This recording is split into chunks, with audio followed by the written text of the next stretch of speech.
he's ready to roll. Tea in his hand and the gate on his soul.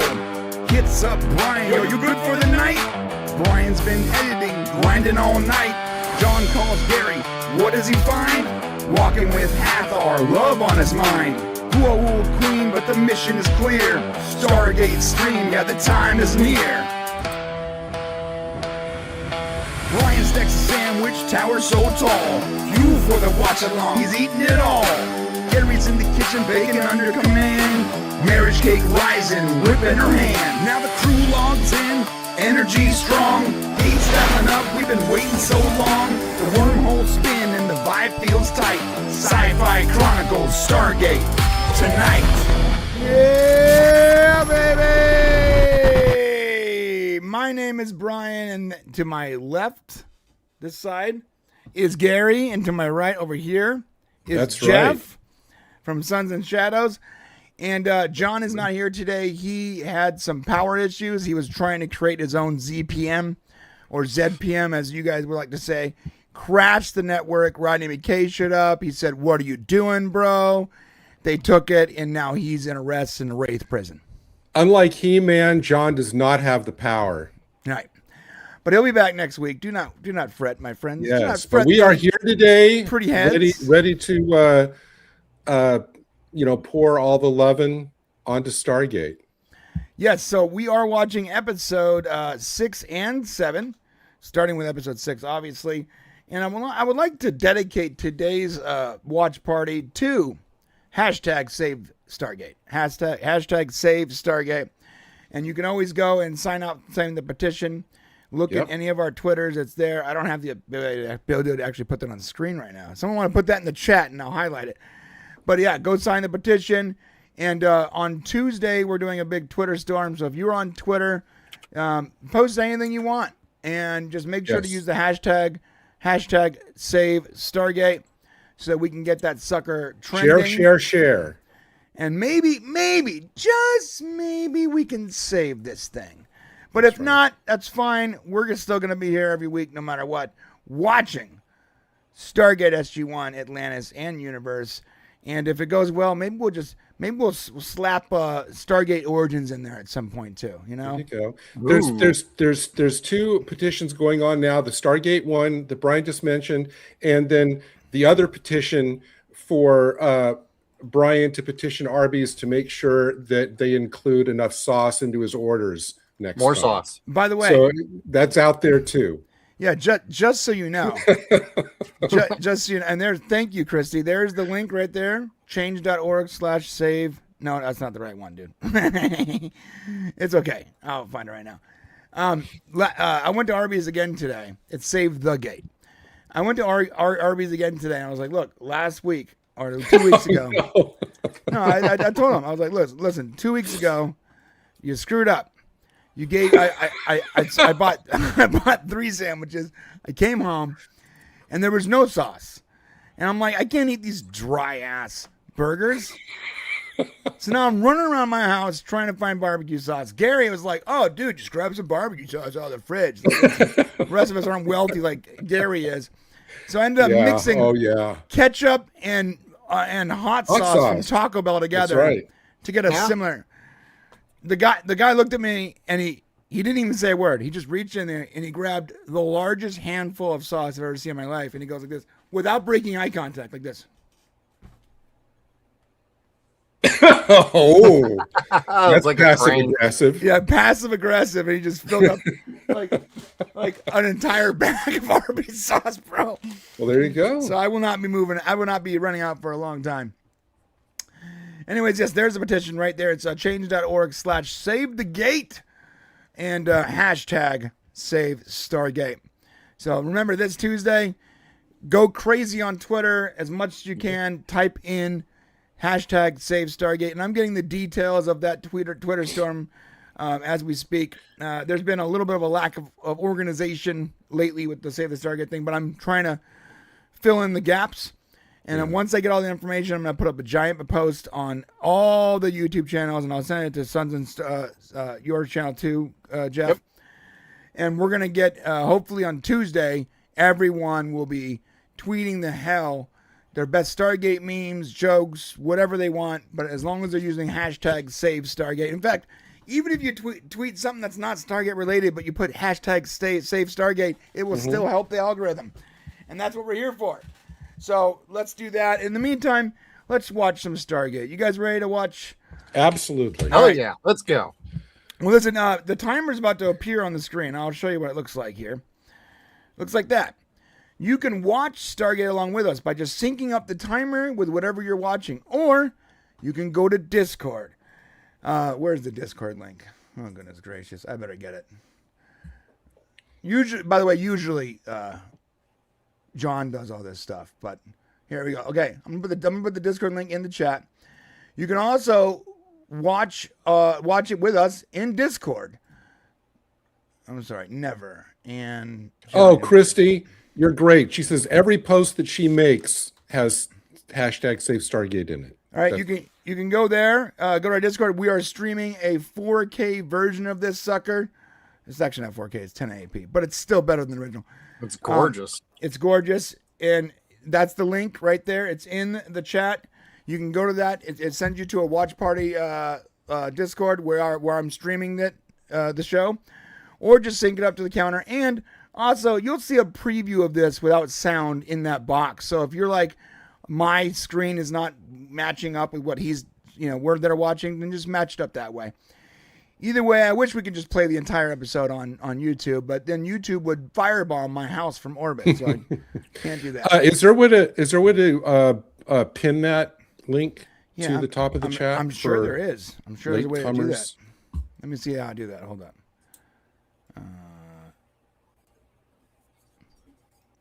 John's okay, Julie. He's just without the power today. Yeah, he's without. He doesn't have his sword with him. He's without the power. Yeah, I will pin that too. Let me figure that out real quick. Yeah, we'll pin that to the chat. And if people if someone asks for it at some point during the show, someone can just throw that link back to them. Yeah, there you go. Here we go. Okay, I'm pinning it right now. And Excellent. Pinned. There we go. Excellent. It's a pinned comment. Okay. So that's it. That's how you get to the upscale version of the show. It looks great. And if just pull out whatever file you have or DVD or whatever, or Amazon Prime Netflix. or Netflix, and just sync it up. And anyways, we're going to get started. This is Stargate SG-1 Season 5, Episode 6, titled Rite of Passage. In 3, 2, 1.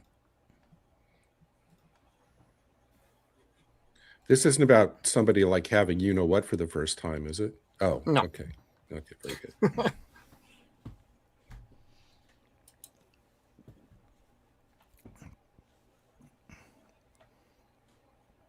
John's okay. He just lost his power. He overloaded his ZPMs. He needs 3 instead of 1. Yeah, he needs 3. He forgot to rotate them. Yep. Time travel shenanigans. Yep. Cryostasis.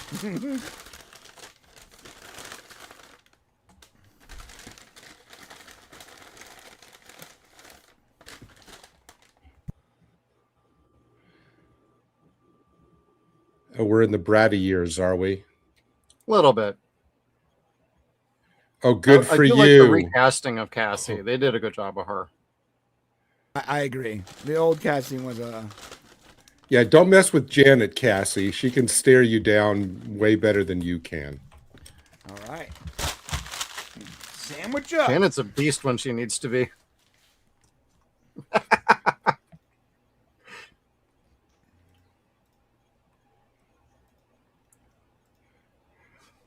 Would have been funny if Sam said, "Yeah, I'll take some coffee if there's something stronger in there."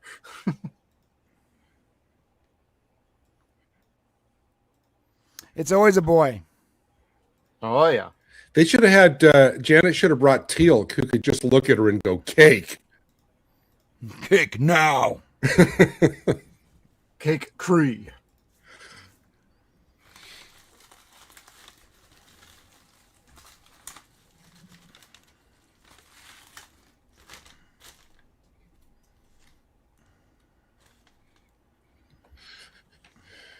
Please don't tell me it's a portal to another universe. Okay. It's a prism. Oh, okay. Why are you spoiling the episode? I thought you haven't seen these before. I just, you know what? I've seen it done badly way too often. Uh-oh. This is the rite of passage right here. Uh-oh. The sparks are flying, baby.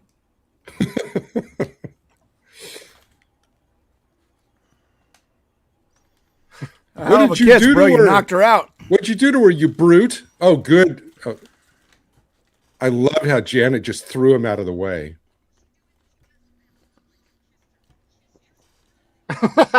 You kissed her?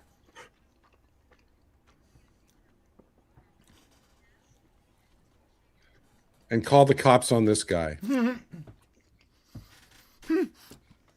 I'm like, how old are you? 33.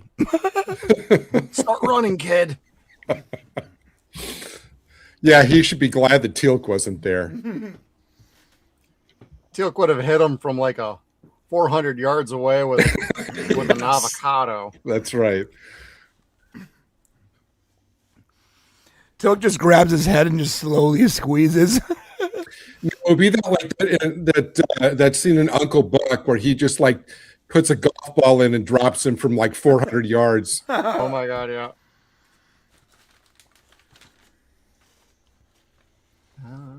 Da, da, da, da. Come try ya. Come try ya.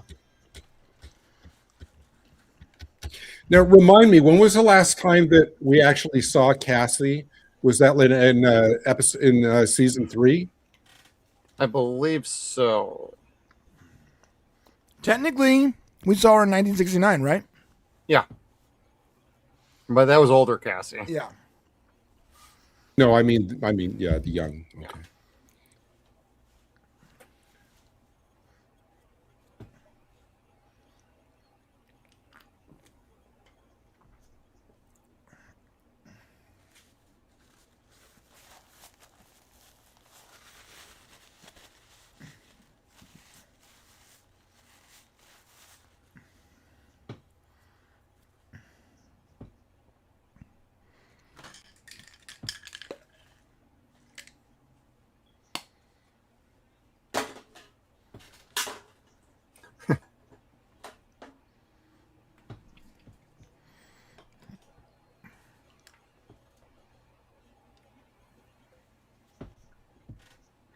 It's from the cake. It's hormones.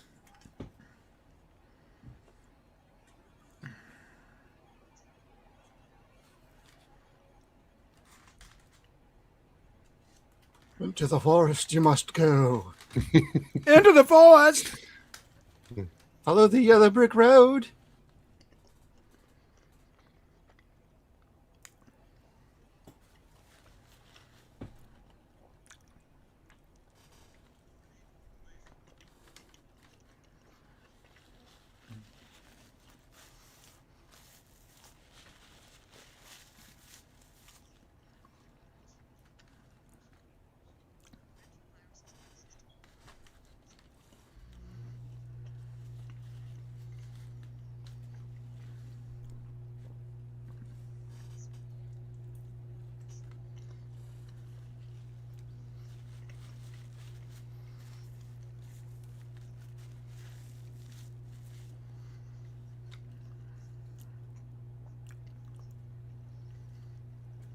Hmm.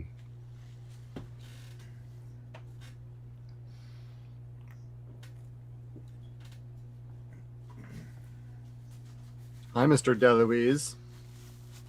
By the way, this is a perfect example why prequels are stupid. Oh, yeah. Because we're technically watching a prequel when it comes to Cassandra. Because we know she survives. Oh, I see what you mean. Yeah.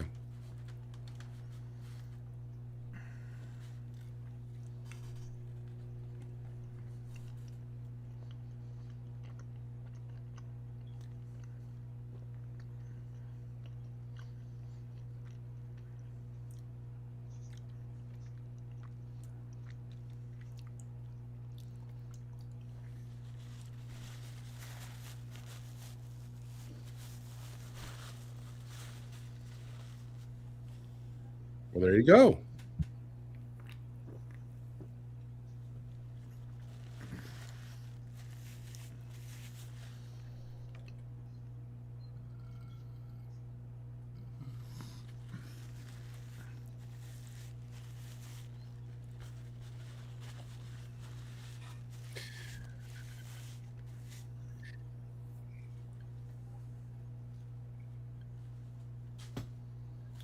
They should know not to just immediately dismiss what they don't understand. Right. I'm surprised Jack's still doing that. Some things never change. Go into I the like going back to light. another planet we've been Oh, before. That's awesome. Great shot. That's a great shot. Oh, yeah.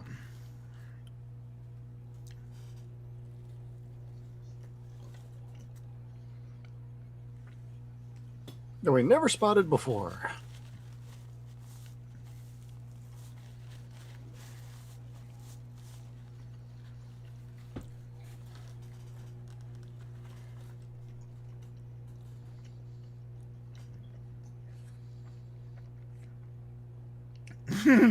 Yes, Jack. Yes. What would we do without you, Jack?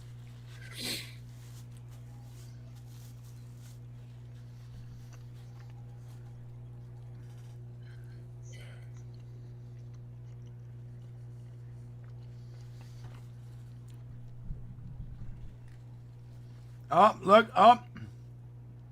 I create fire.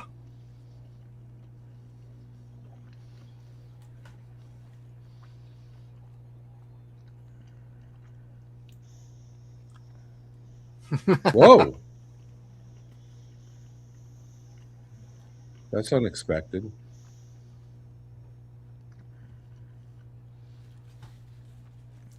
I'm frankly surprised I didn't see that before. All right.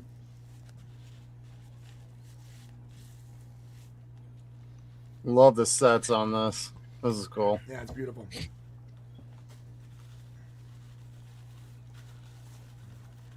Wait, is that how they got cured, by going into a sarcophagus? Mirtis.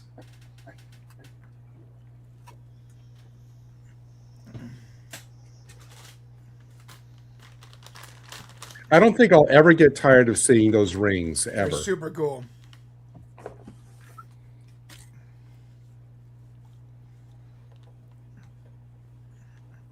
They actually make more sense to me than Star Trek teleporters. Yeah. Yeah. Yeah. You know, like there's a receiver and a, you know, it makes more sense to me.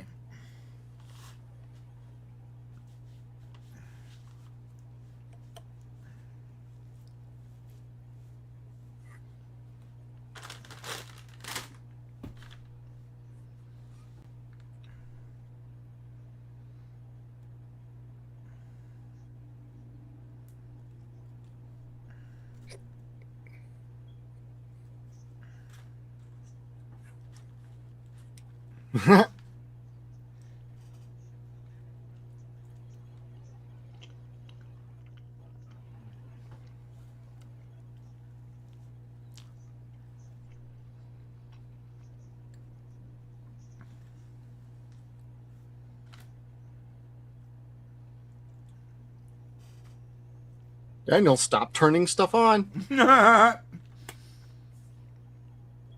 did that. It's her And he bar. can't help himself. It's her wet bar. This looks like tequila from 100 years ago.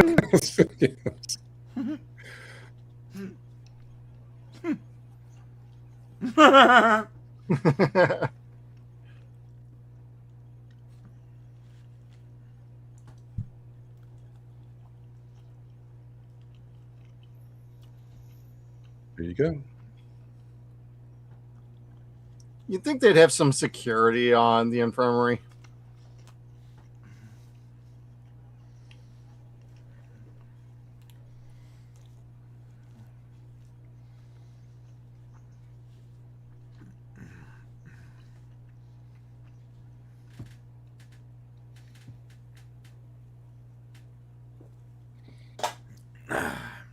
You can't.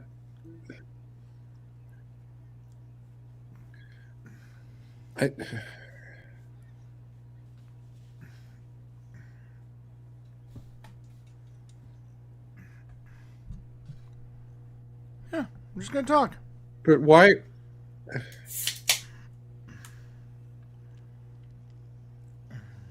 I mean, they should just be taking what she says at face value. Send her up, let her go to the forest. Right. No, but she can't go to her forest. Yeah. Oh, look at that. Oh, it's Superpowers. Carrie. She's turning into Carrie. Psycho telekinetic or whatever. Oh, yeah. What was that? Firestarter? What was that? Yeah, Firestarter. Yeah, Firestarter.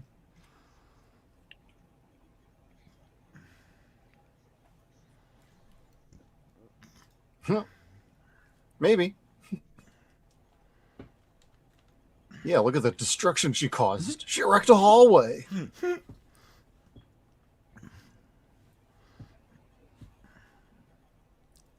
Now she's in a proper isolation room. Should have probably been in there from the beginning. Yeah.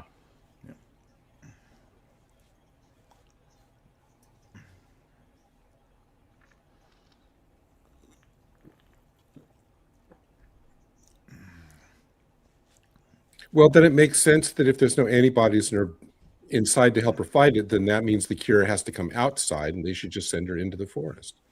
Yeah, but the forest on the planet. They should probably just take her to that ship. That's where she needs to go. Yeah. I bet you some hologram is going to activate or something, and Cyborg. a cyborg, a Jehovah Witness. We don't know what's going to be up on that Ergo. ship. I mean, yeah. yeah.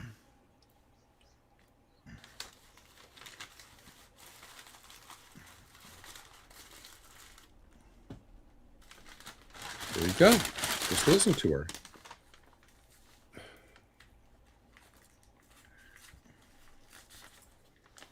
Technically true. Technically true.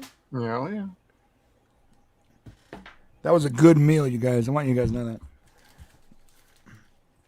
I could smell it all the way over here. Yeah. That's because you had extra sauce. Because I had extra sauce. That's right. Yeah. And this time I brought wet wipes because I remember last time it was messy.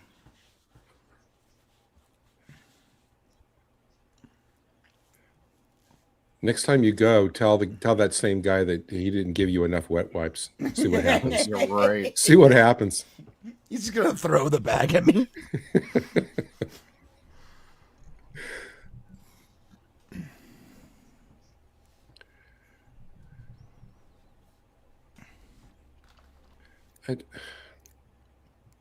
How is your mic so far away, Jeff?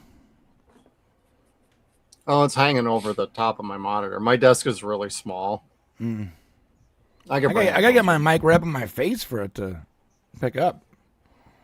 Is mine okay or? No, yours sounds great. I'm wondering why yours sounds so good, and I have to be basically giving it a BJ just to be able to hear me. Well, I like the look of your microphone, and you could tap the top. I've been meaning to ask you, like, what you got there. Yeah, it's an I'll send you. It's a HyperX. That's the Oh, mute. okay. So when I cough, I like that.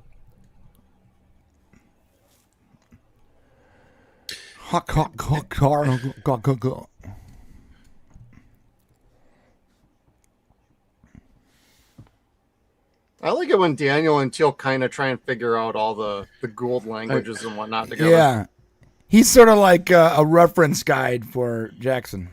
Sort of cool, which is how it should be. Oh yeah.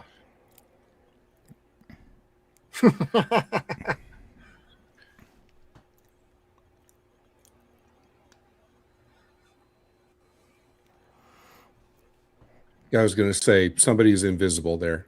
That's the Predator. Hey, how did Sam get back out? How did she get back out? She had to have taken the rings. Yeah, they never showed it though, right? No. Yeah, they didn't show it.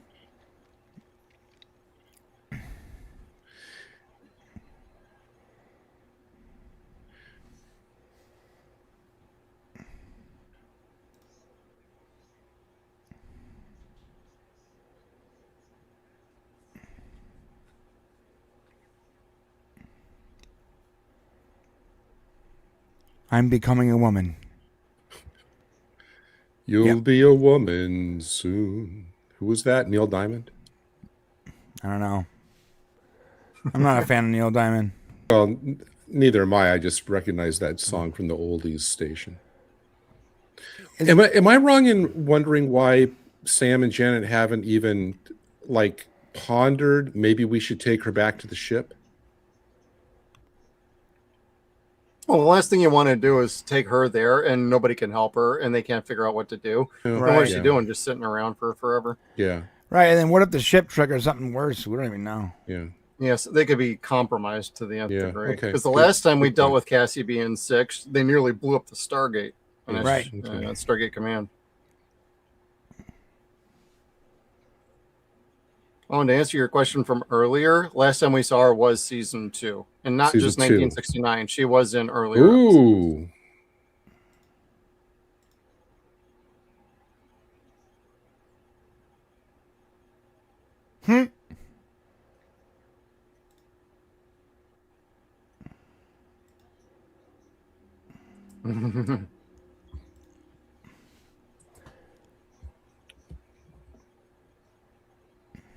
Love it when they drop that kernel. Yep.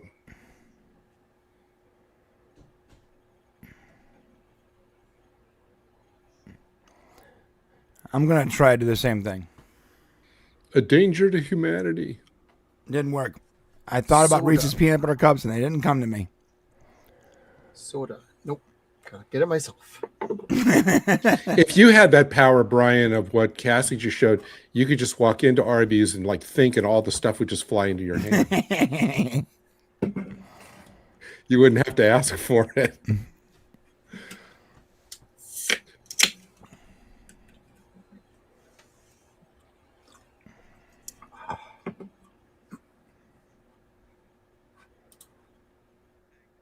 I love that.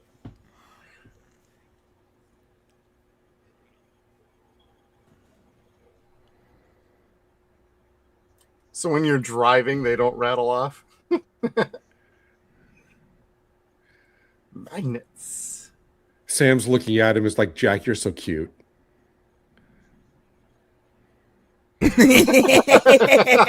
Everybody's just like, wow. Everyone just staring at him. Teal'c in the background. Everyone's like, okay, then.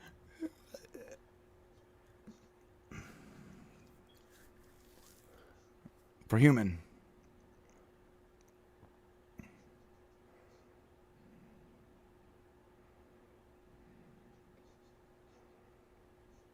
Haktari. Now I understand Haktua girl. I was going I to get say it. that explains a lot about Haktua. Yeah.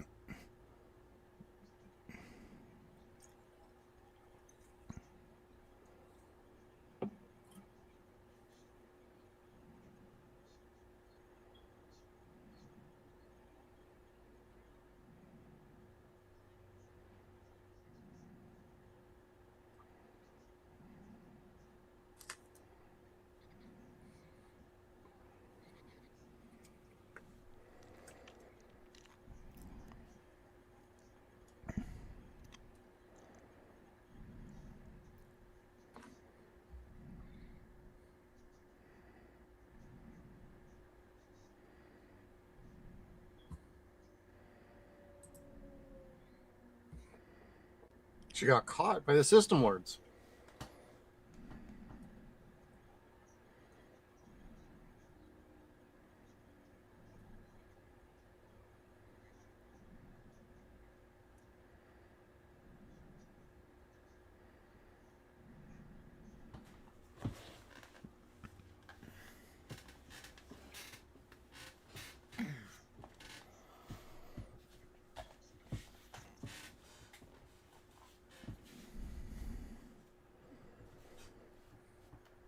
Give her some magnets.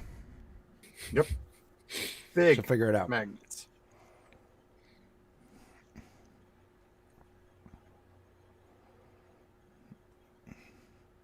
Flip, flip, flip, flip, flip. Ooh, awesome.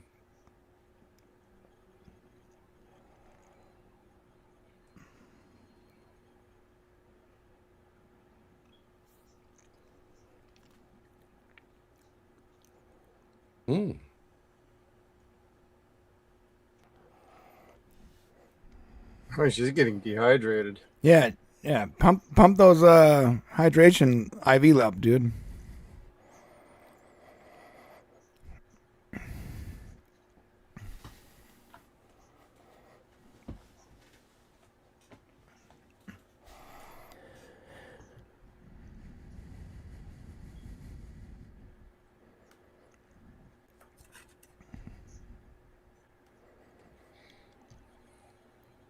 One of my dog's puppies became dehydrated yesterday. Mm. Had like low blood sugar. My wife was going to take him to the veterinarian, which is like $2,000. Wow. I hit up ChatGPT, asked it for some advice. It said to give the dog some honey. The dog is now officially fine. Increases blood sugar. He started drinking again. Everything's good. Saved $2,000.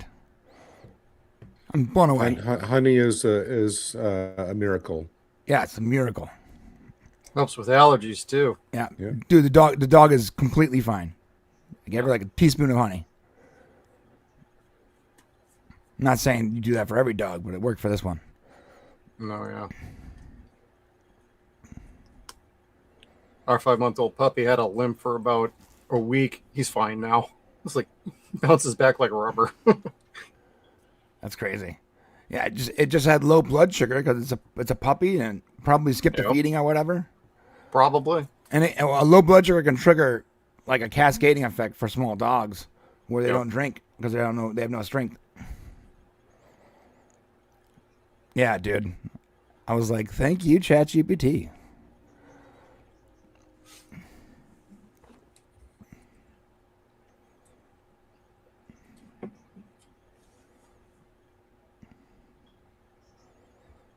Julie's right. That's what AI is good for. Yeah.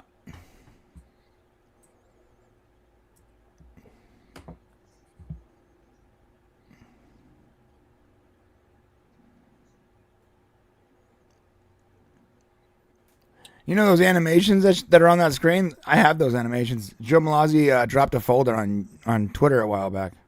Oh, cool. That's I need to cool. go back and look at some of his Yeah. posts. I have those. If you ever want those, I have all those exact animations. Whoa. Nice. Ooh, Ritu? Yep. Is that a Ritu thing? Could be a Ritu thing. Yeah, Yeah. possibly. You know, I thought after the Ritu incident, they had like special cameras to scan. Yeah, with I the thought so, too. DVRs and stuff. If it's Ritu, then when Gary asked if we ever saw the Ritu again, then we were wrong when we said no. Could be.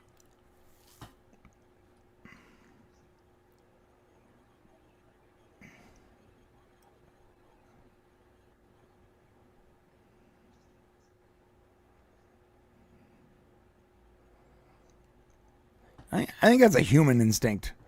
Human instinct is to protect the young. I think that's animal instinct. Almost all animals have that instinct. Correct.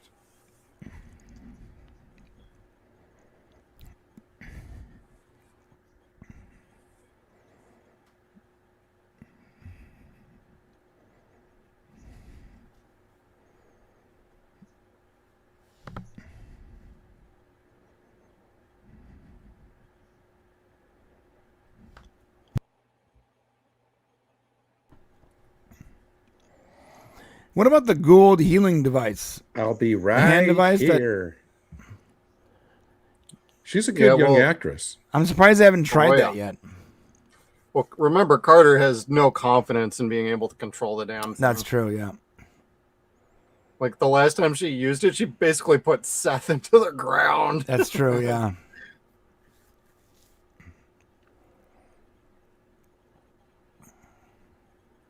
I mean, I think every once in a while they bust it out just to have her try, but that's like absolute dead last resort. Right.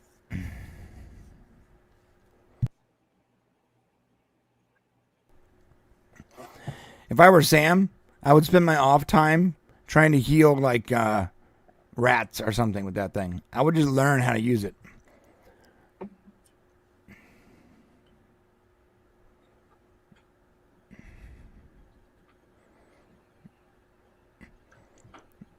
Ah, what is this? It's not Ritu. Maybe it's Dun, Ritu dun, type dun, dun. technology or something.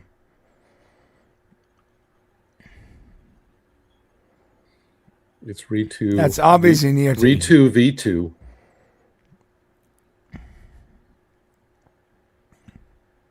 Oh, is that Hathor? Please tell me that's Dude, I Hathor. love that music. Dun, dun, Yeah, the dun. music. You know, I was just thinking that the music's doing a lot of the heavy lifting in this episode. Oh yeah, and I love. After doing the movie documentary, I can see all the musical influences that they expanded upon for the show. But you can still every once in a while hear the same notes and Yes. chords. It's they just weave it in. Like that's the and I'm talking about even in like season 9, you could still yes. hear some of that original score. This is going They're to very be good. This is meticulous going to with be it. good. Oh. Somebody moved her clipboard. She should know that.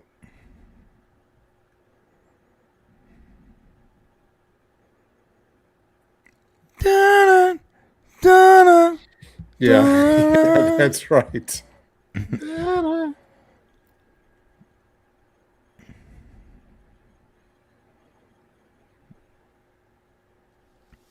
The music score really is doing heavy lifting. Yeah, you're right.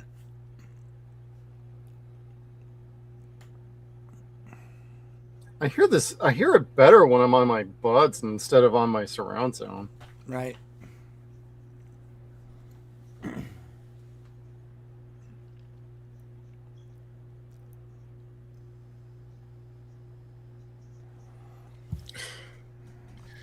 Okay.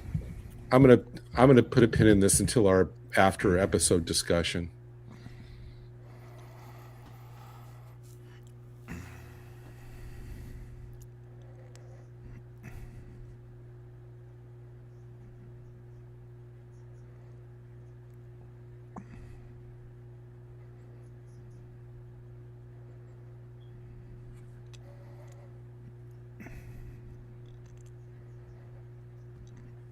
Now you bust out the TERs. Watching these episodes, like, I really wish we had gotten, or we do get the Martin Garrow version, because I feel like we would get returns of like Cassandra and that the one girl from the SGC program. Oh yeah, Like, they were so Yes, young. Like, yes. Haley. we can totally get them as actual full-fledged characters. Well, and there's somebody in an upcoming season who'd be a great team lead on it. Right. Who would have all the knowledge yes. necessary. They would have all the knowledge. Yes, bro. And you can recast it just with a similar person, and it would work because it was a clone. Yep. Yeah, dude, I'm telling you that would be such an incredible season. Oh, And it would be like he'd be like a super SGC member because of exactly. his seasoned knowledge, but in a young body. I love that episode. Dude, it's so good.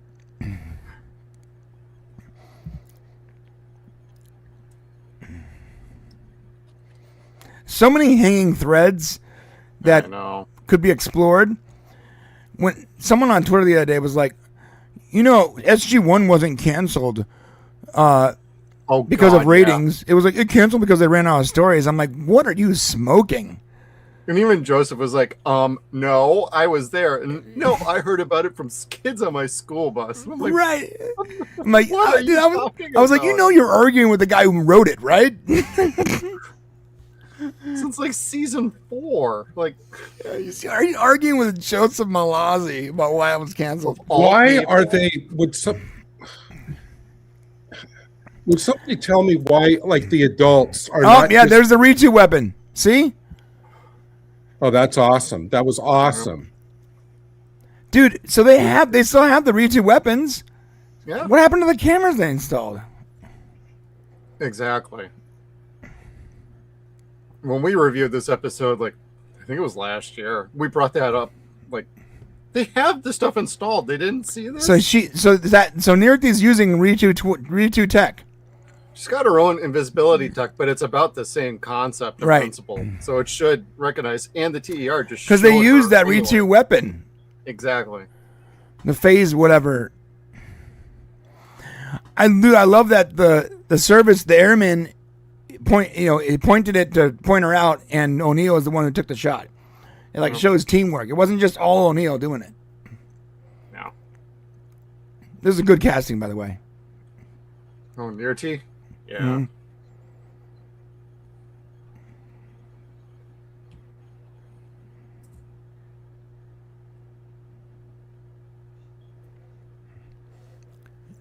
Ooh, gangster. Your life.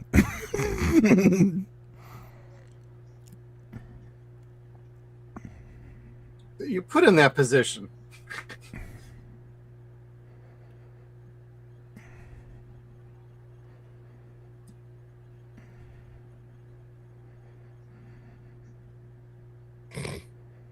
Mm.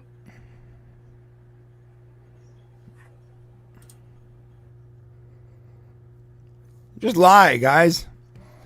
Just lie and give her a sample of Hammond's blood. Okay? You're She's right. not going to know the difference. I love Hammond to death, but he's got to learn how to lie better to these douchebags. Yeah, he doesn't like the shady games too much. Dude, for like 6 or 7 seasons, I remember going like, Hammond, just lie. Just lie to them. They're bad people. Do what you got to do to get the job done, man. All right.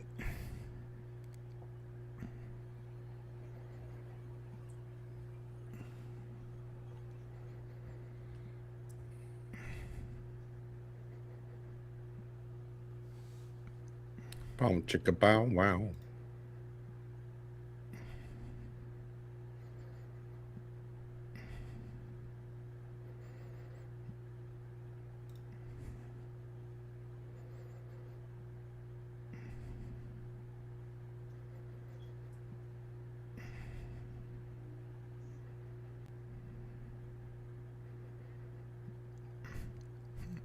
They always do that in like hospital settings, where the doctor asks for something that is like mildly, maybe not 100% exactly what the norm is, and they're like, "Oh, doctor, now!" I've been watching a lot of that show, The Pit, where they do the same thing. Let me get 20 cc's of blah blah blah blah. He's like, "But doctor, like, just do what I say." My wife wants to see that show. It's good. It's good. It's a little ADHD, but it's good. Are we going to get a scene where they stay with me, not on my watch? Not on my watch. I'm not losing you. I'm not losing you. Don't you quit on me. Not today. Not today. Oh, that looks like Majel Barrett a little bit.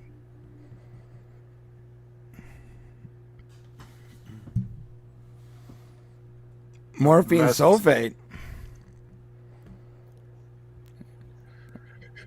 Isn't morphine sulfate like super deadly? I don't know. It's like fentanyl. If you give too much, it like just kills them. Oh, okay. I mean, I know what morphine is. I just don't know the extent of that. Morphine sulfate, if I remember correctly, is like it's like the concentrated version of morphine. Oh, okay.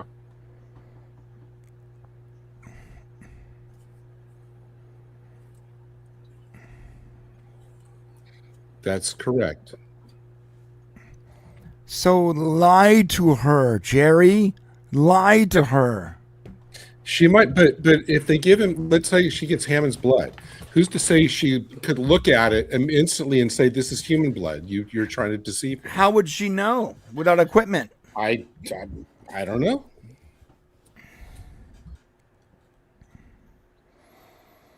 Oh, Ooh, she just popped in with morphine. that's fast. She's so hot.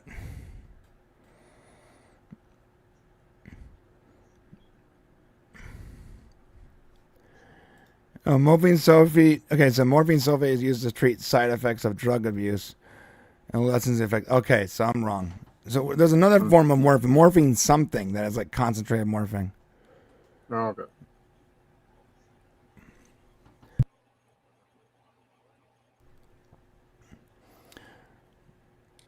Good point. Good point.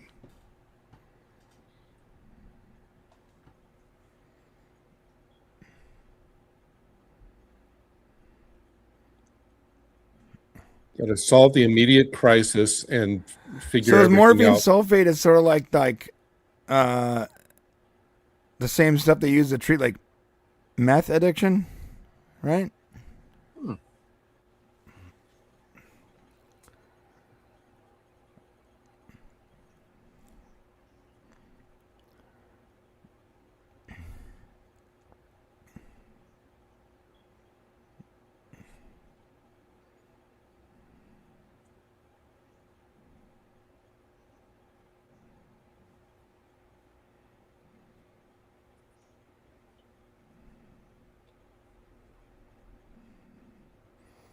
Shoot her, Janet. Cap her in the leg once.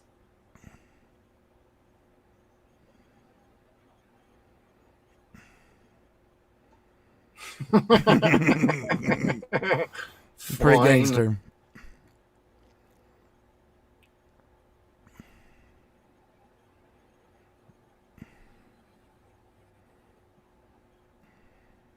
All the jacked up guards surrounding Nirti. They're all these yoked guards around her, trained weapons. Hand device. See, told you. Yeah.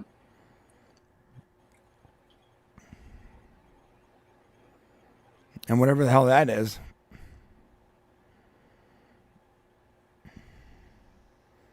I've never seen the device in her right hand before. Yeah.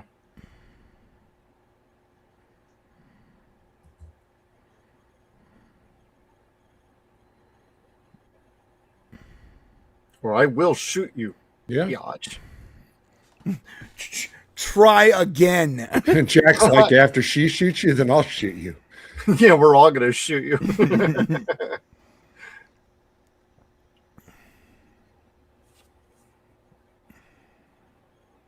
It's a good thing they robbed her laboratory of all of the equipment. Yeah, there's no dialogue here, but this is a not on my watch scene. Right. You try again.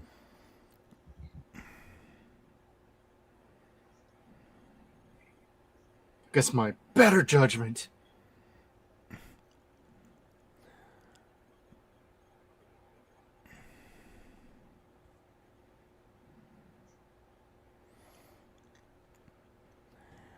I think it would be super badass is after she healed her, Janet just shoots her in the head anyways.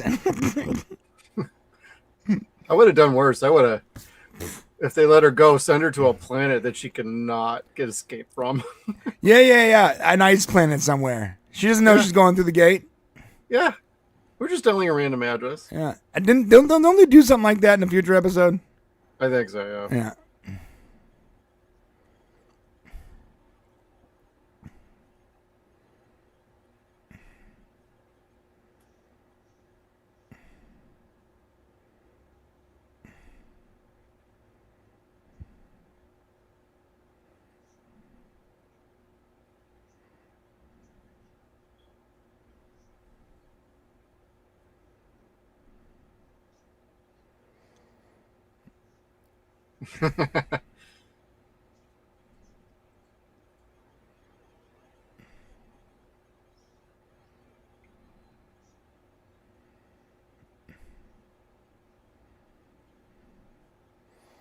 Oh, yes, he will. They need a Stargate in geostatic orbit somewhere that they can just send their trash. I know, right? Right?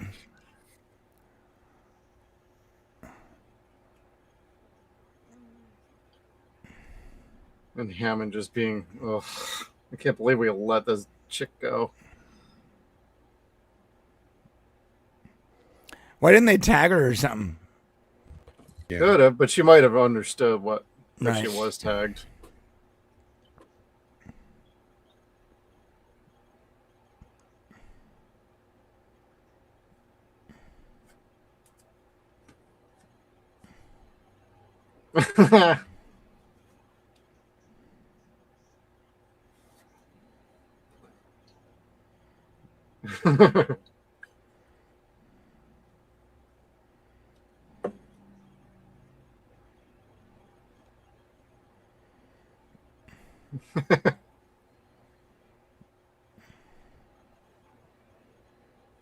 That's a cool shot. Yep. Good feel good ending. Okay. Well, my friends, what'd you think? I will. Okay, before I give my score, I have a couple things, and you guys, please blow apart my point if you think it's not supported.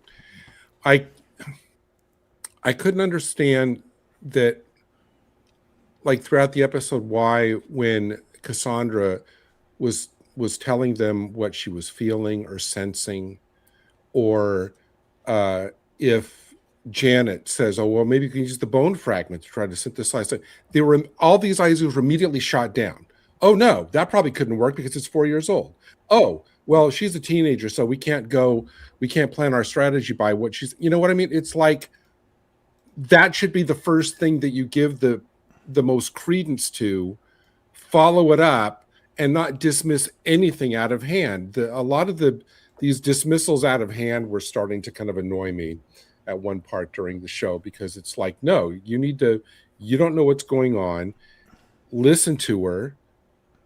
I mean, you guys were right. They can't send her back to the forest because it's not there, and it's too dangerous to go to the ship. That was a point well made. But then they kept doing that throughout the course of the show. They just kept offhandedly dismissing the clues and everything that Cassie was providing, and that annoyed me a little. Not so much where I didn't like the episode, but it's just like, come on, guys, after 5 years, you guys aren't open to every single possibility and giving things credence. But as a good character, I mean, all the regulars did great at the character. There was no overarching, Goa'uld threat. A good return of a good villain. I will give this a very strong 7.5. Okay. Oh, that's pretty fair. Yeah, that's a fair score. Yeah, it's a good episode. I enjoy it a lot. I really like Cassie, the new casting of her, and she's awesome. I always feel like she'd be a great comeback in the future. And to your point, like, I like the ideas that they were generating, but I think they were more on like a time crunch. Like, her condition was exceedingly moving fast, like doing the bone fragment and then trying to do that. That could have been like days of work, and they didn't have that kind of time. But they don't explain that. It's just implied. Right. Yeah. And that's kind of where some of the drawbacks come from. Like, you got to fill in the gaps just a little bit. A quick line. We don't have the time to do this. We can do this. We can't, but it's not going to work out the way we want it to. Yeah. Oh, Nirti's around. Okay, focus on her ass and make her do all the work. Yeah. Good point. And so I like Nirti as a bad guy. She's a great villain, and she's a no-good lion something or other. And it's really fun, and everybody has some really good character moments in this. And Cassie fits. I really like it, and they really build up the relationship with Sam, and we get the continuation of her with Doc Frazier, who I think Tal Rothery, she crushed it in this episode, and I love it when they make her a highlight. I go love Doc, love the Doc. Okay. Yeah, I'm pretty much with both you guys. I'll say a 7 out of 10. So we got 8, 7.5, 7, same. My taste definitely go more towards Roman road building and excitement. This doesn't really have a whole lot of that, but it's a good character development episode, so I'll take them. I'll take it. I mean, I hope you guys for future episodes. Well, I was going to say I'll leave it up to you guys to spoil it or not, but I mean, I hope that they bring the Nirti character back. She's a good, that kind of like mad doctor who's like a geneticist where you have no idea the kind of experiments that she's going to do. That's kind of like good all-purpose villainy. That if you have a plot that calls for some kind of mad genetic manipulation or experimentation, she's like a good farm club for that to always bring in, because you've already established that. Right. Yes. Right. I agree. Okay. What do you guys think in the And chat? the voice modulation for that character does wonders. That character would not be as good. I'm sure the actress has a great voice, but the fact that they add that modulation is really good. So Christy says 6.8, or Todd says 5. Okay. Yeah, it's a slightly above average episode, 6.5 for Julie Coonan. Yeah, it's an above average episode. There's a little bit of Roman roads, but mostly I think this is all about character development. Yeah. Right? Cool. All right. Well, listen. And early in the season is when they can do that. They don't want to do this like when they're on the build up to the finale. This is kind of a good early season point for this. Right. They repeat the flow too much. Okay, guys. Well, then that's episode 6.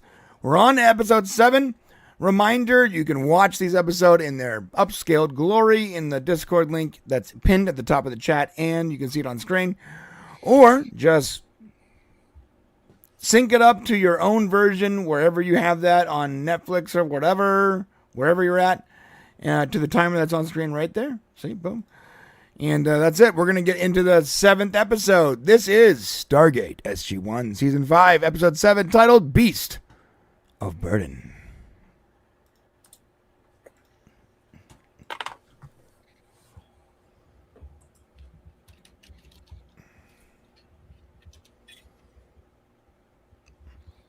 In the Canadian forest somewhere. Up, Unas! I hope we hear the Rolling Stones song at some point during this episode.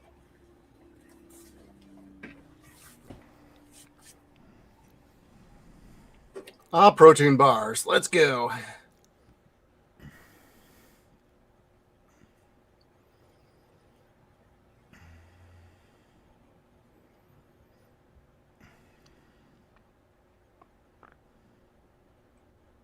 My God, it's Dr. Giggles.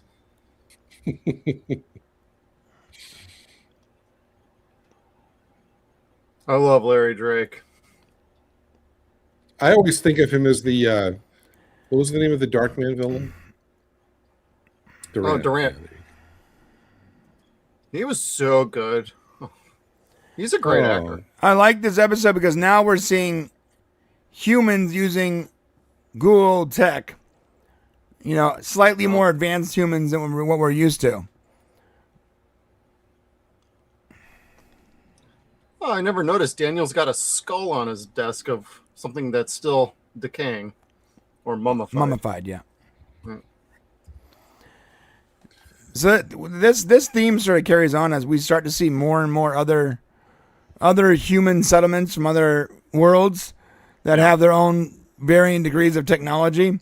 Like Atlantis, we even find, this is a slight spoiler, but there's a human race that is advanced up to like the 70s, almost 80s. Oh, yeah.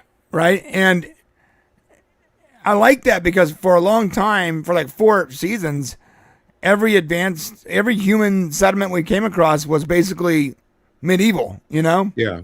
Right. It depended on how soon they liberated themselves from the ghoul stronghold over them.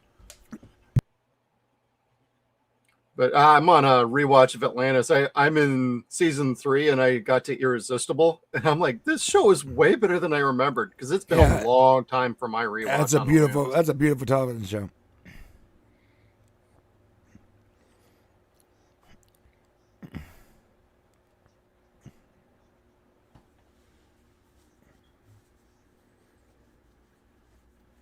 And yes, Daniel's hair is still perfect.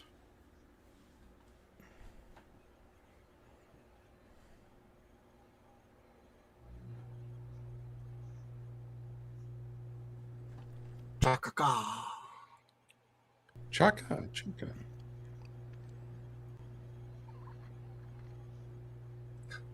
Daniel with a swoop just does not work for me. Right. That haircut does not work.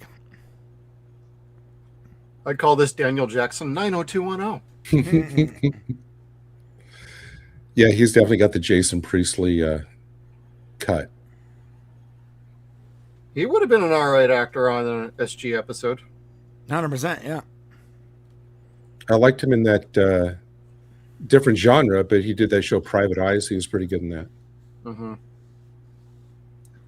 Well, you put Jensen Ackles in my head for being on Stargate show, Bro. and I'm like, now I can't stop thinking like he'd be the no, great same. Lieutenant Colonel, man. Dude, in my fan fiction of what a new show can look, he's always the main character. He'd be perfect. He'd be He's the so right perfect. age for it.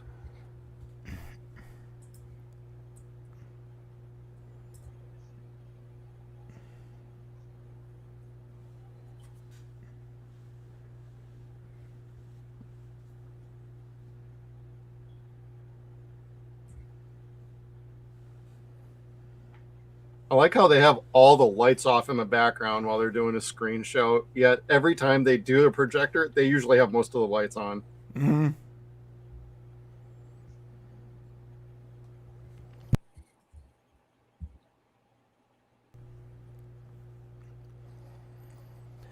Pretty much anything you can use to justify a mission, which is cool. Yep. Yeah. Hey, more tech, more weapons. All right, go. Notice the Stargate's more like a reddish orange. Yeah. Oh, did you hear about the original gate being sold in the auction and over like $20,000? That's it? It's over 20. I think that was the starting bid. Is it so the original gate, the one from the SGC? Yeah. I would if I was rich, Oh God, I would have it. it. Like Elon money, I'd be like, done. Yeah, I'd be like, okay, well we're building our own SGC. Yeah. Full on Permanent livable SGC. permanent SGC. Stargate doesn't technically go anywhere, but we don't care. So I make it a museum. Yep. And we're walking. And we're walking. So we're walking. where would you guys, let's say both you guys won the original gate, where would you put it? Your garage, backyard? No, it'd be in a museum. I would recreate the SGC in a giant hangar. I would. It'd be the Stargate experience. Totally unlicensed. Yeah. Unofficial. Unofficial, unlicensed. I wouldn't even pay. I wouldn't even charge for them to come. Oh no, yeah. I'd be like, you want to buy a shirt? Cool, but everything else is free. Right. Come on in, enjoy. Cafeteria would have like Stargate themed, like the Rodney McKay citrus chicken. Gotta have the Jello. The Jello, right? And Walter, whoever the actor is, would have a permanent job. Oh my God, I know. Just hit a button and you'll get paid 6 figures for the year. Right. All right, so SG-1 needs to liberate. Oh no. This is like colonial slavery.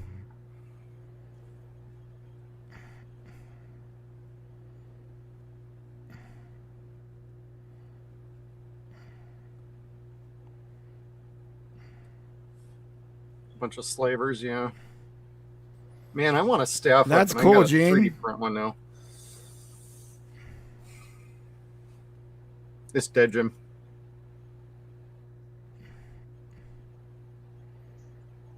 Your worst nightmare if you keep pointing that thing at me, you son of a bitch. Yeah, I'm gonna light you up like a Christmas tree, yo. You don't want this smoke, bro. We've killed gods and blown up suns. You don't want this. Yeah.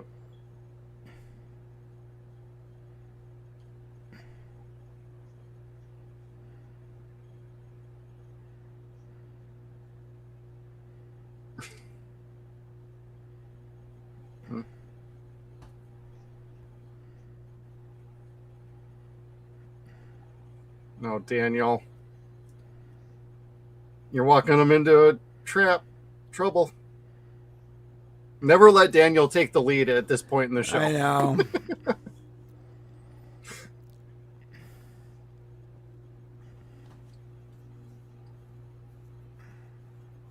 Lieutenant Colonel Jack O'Neill.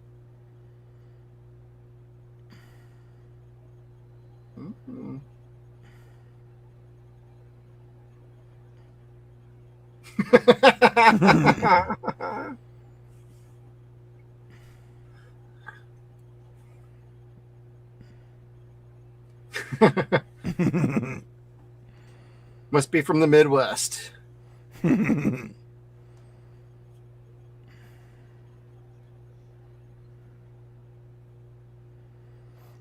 Their chemistry gets better and better every season, bro. I know. It's so good.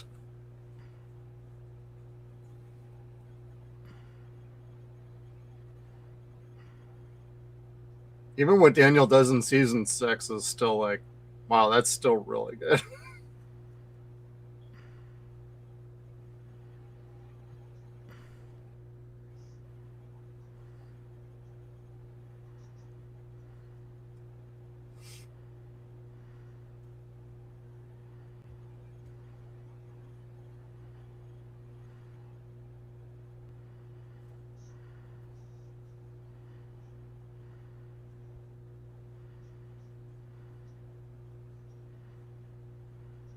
I like how Jack, every time he gets a cup of something, he's always like, Right. He After did the same Scar's exact thing in the moonshine. movie. yeah, Remember in the movie? Same thing. moonshine. Smooth. Yeah, I have a shirt that I created for our site called Scara's Moonshine. It's my favorite shirt. I've only ever sold like 3 of them. Like no one else, I almost made an order for that. I ordered a couple other things recently, but no one else buys that shirt. But it's my favorite shirt on the site. it's a really cool design. I like it. Thanks. Everyone buys the no place like home with the Stargate symbols. That's like the most popular shirt we have. When did you make an order? Recently? About a week ago. Oh, cool. I ordered a Save the Gate shirt and one of the other ones. Can't remember. Under your name? Under Jeff? Yeah. Oh, I gotta see that. I gotta look that up.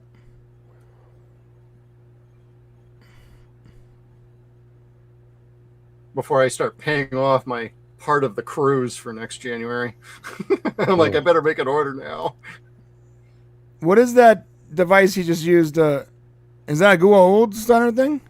Yeah, that's that pain stick. Oh, okay, yeah. It's the rod of.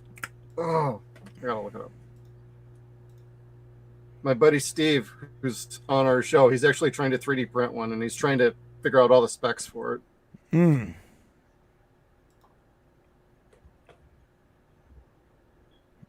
No.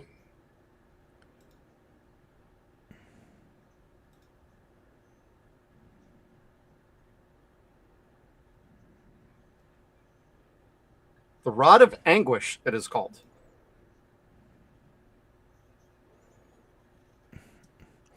Oh yeah, you got the No Place Like Home shirt. I just looked it up. Yeah.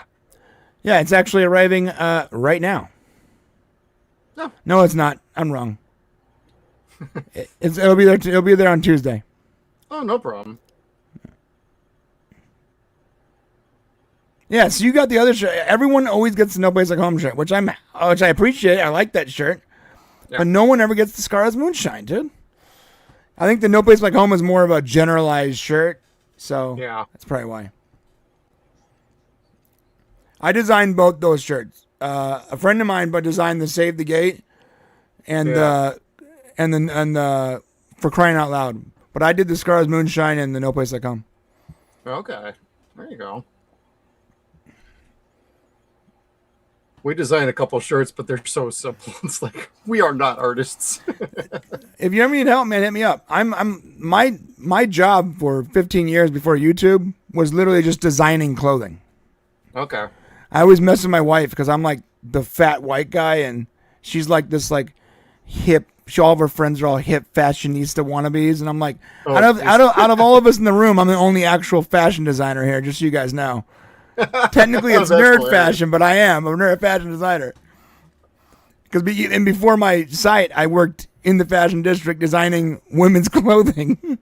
Nothing Wow. wrong with that.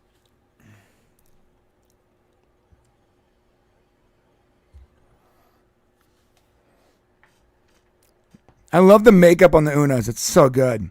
Oh, yeah. Oh my God! Someone had like a figurine of the Unas on Twitter. Really? Do you know if that's real?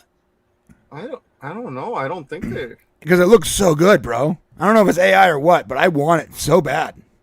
I do know people who make custom figures, and I would not be surprised that somebody. It's like an actually 8 made size one. It was like that tall or so. Yeah. And it was like super detailed. one. Okay.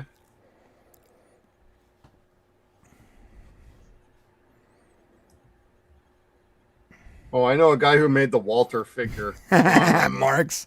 Dude, that's a deep Yeah. cut from the Salty Saturday days, Marks. Jeez.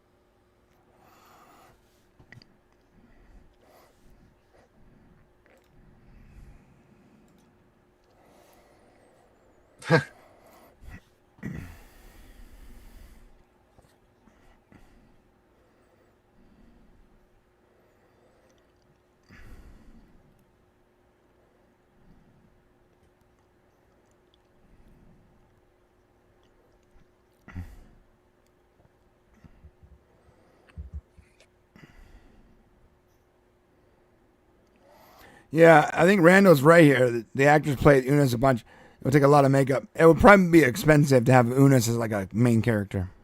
Yeah.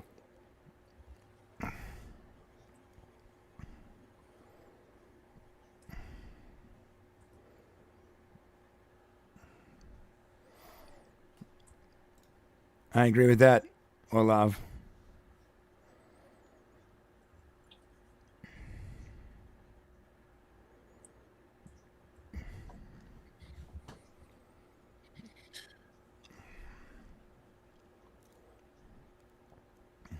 For the first time in maybe ever, I totally agree with Daniel.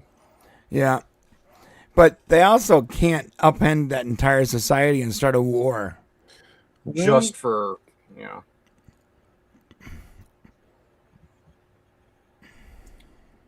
And Jack's the one trying to show restraint here.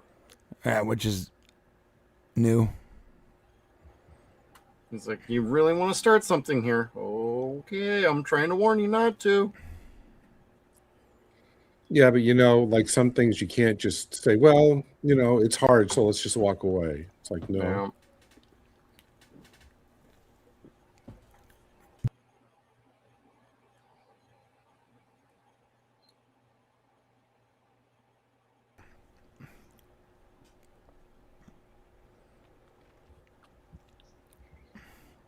They've been inbreeding them, so they get more and more stupid. Yep. I recognize that. Roll Tide. Roll Tide. Jack and Daniel should drive into the middle of town in the General Lee and just start blasting. Yeah, this had to be just a few years before Larry passed away.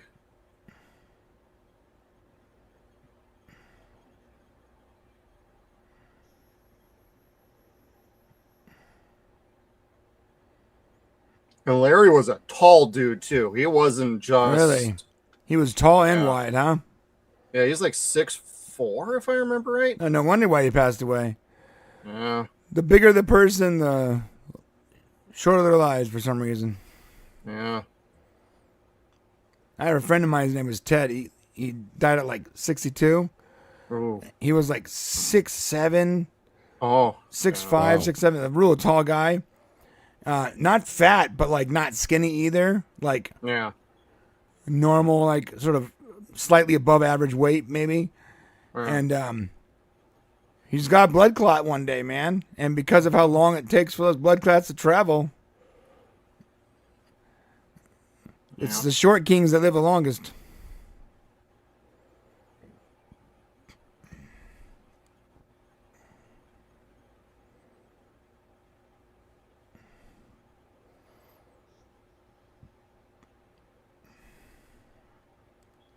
Chaka-ka.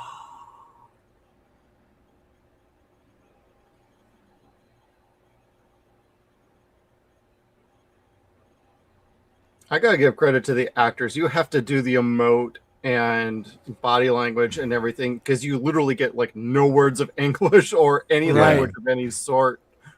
And you have to You gotta micro use your express through eyes. masks, right? Yeah.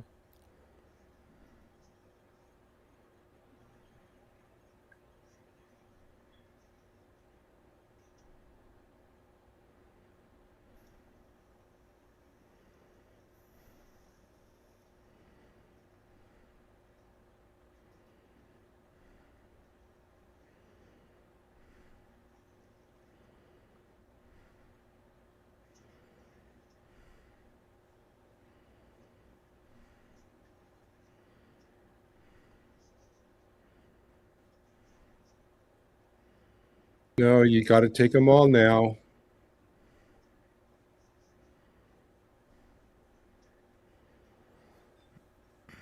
Like, Chaka, let's go now. We'll come back later. Yeah, but he's not going to go.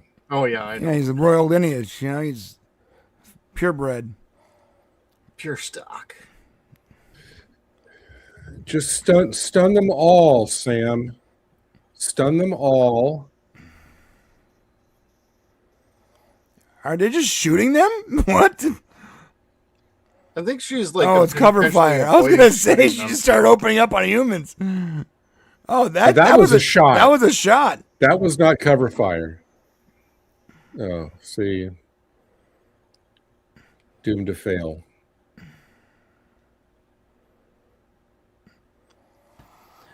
All right. Well, you picked a fight. You don't want the smoke, bro.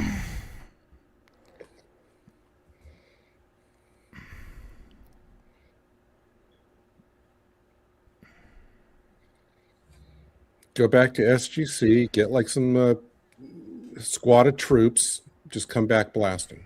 Yeah, I know, right? Storm the village. That's right.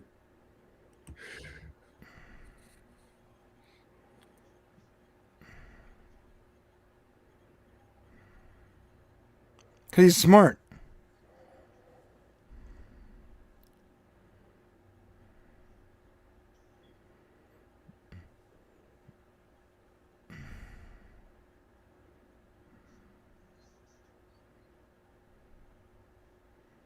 It's like a dog, you know.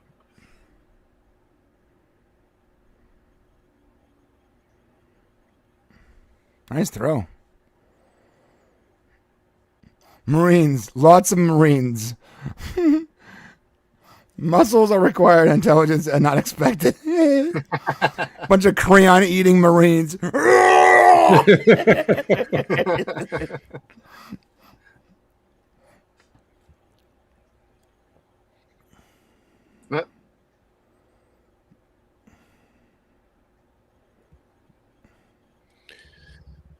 DeLuise book series, if any of us knew that, I think Brian and Jeff would be leading the charge. Go, hurry up. Yeah, move ass. Let's go. Yeah, bro. Got an escape plan to formulate here. Thanks, Chaka.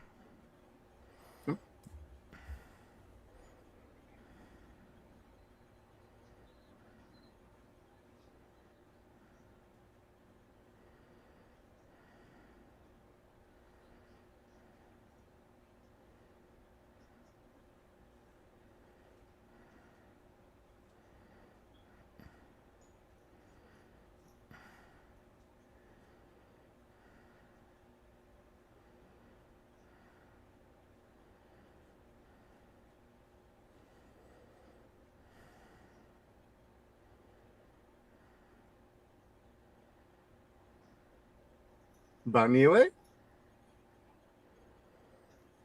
Bonnie Way?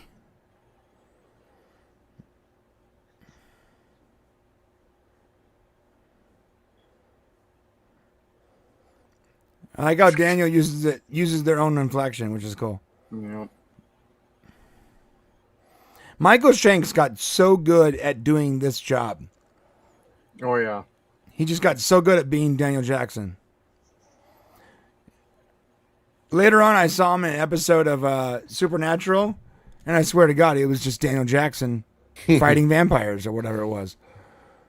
Well, when he did Burn Notice, it felt like Daniel Jackson jaded with the government, is what that Right. was. Yeah, it was like Daniel Jackson's mad at the CIA. That's what I saw. Yeah. Yeah. And he did great, Which I but, thought he was great in. but he really got good at being Daniel Jackson. Yeah.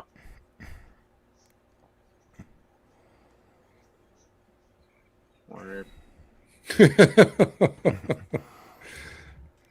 Their chemistry is off the charts, man. Yeah. Yeah.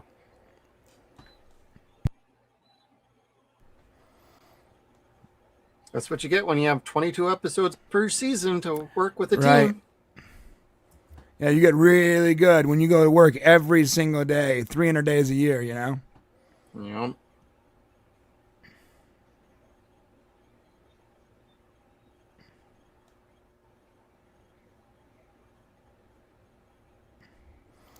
Yeah, Marks. No one is saying that Michael Shanks is as good as James Spader.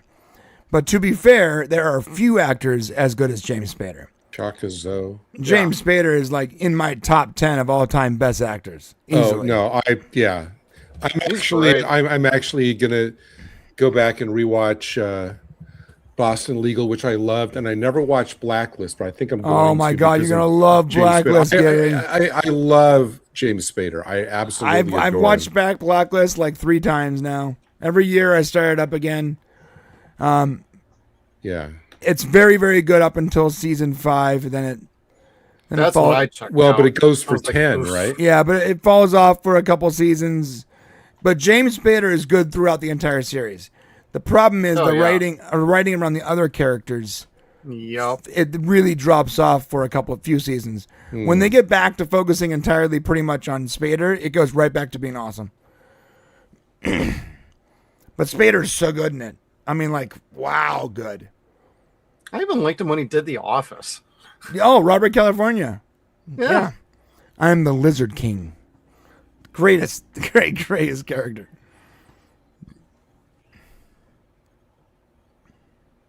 Yep. Yeah, same Marks. But don't screw that up for Gary, because Gary's not there yet. Best thing about Blacklist, Gary, do not go and look up answers on Reddit or whatever. No. No. I'm telling you, it just screws up the Honestly, entire Brad, show. the only thing I check for shows that I've never watched before, and this is mostly for genre shows, I mostly just Google, did it end on a cliffhanger? If the answer is yes, I generally will stay away. No, from Blacklist did end. It No, I end- know. No, I yeah. know. But I'm saying it's mostly like for genre shows that end on a cliffhanger. Right. It's like, nope, not doing it. Ah, Space Above and Beyond. Oh, yep. Cliffhanger. Right. Yep. I'm looking forward to the Arc season 3 coming up. Most anything from Syfy. Arc season 3, Dean Devlin's show is coming up end of this month. I'm need going to to get try into the that Arc. because you recommended it so highly. It's very good. The actors are all green as hell, but the story is Where do you stream that? Fandango. Mm. It's free on Fandango.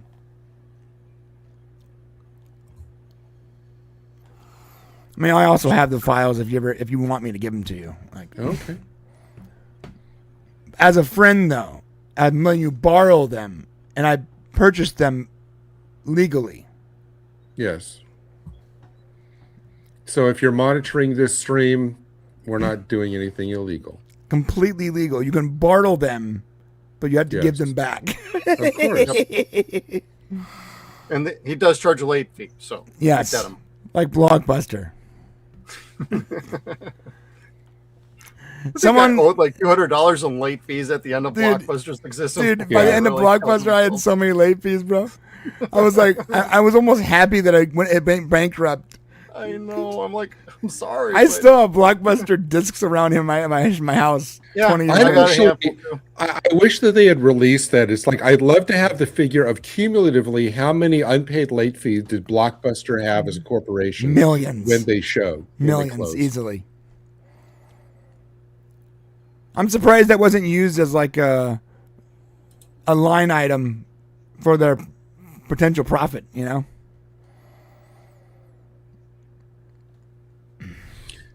Thank you, Jamie. Thank you for the subscription, too, guys.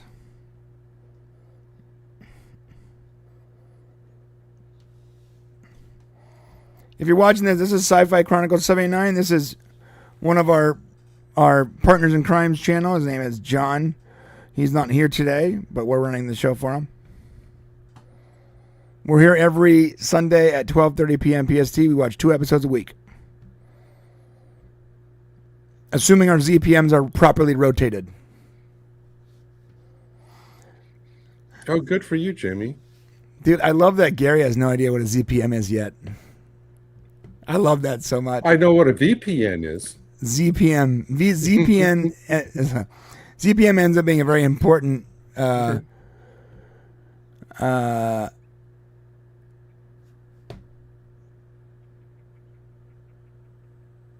don't know what you call it.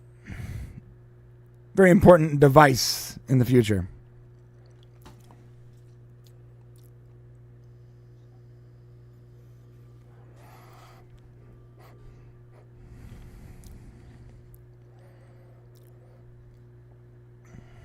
That's not coexistence.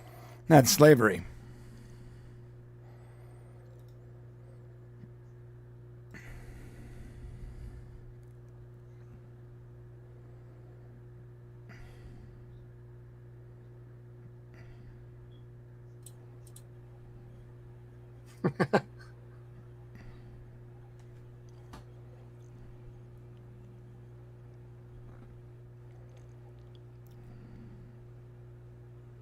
You're gonna shoot me again. Yep.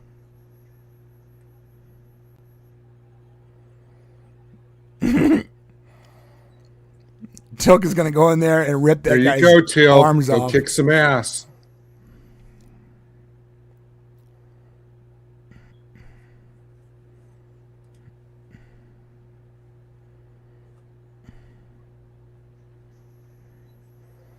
Are they standing on metal or something? Don't they have boots? All right, that was the worst thing that guy could have done.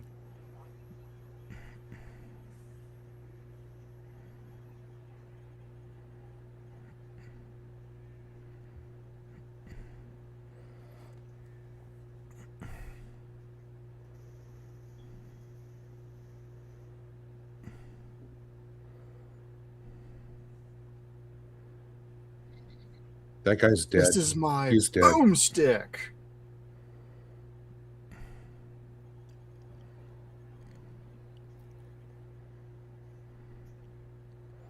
Ran out of bullets, bitch.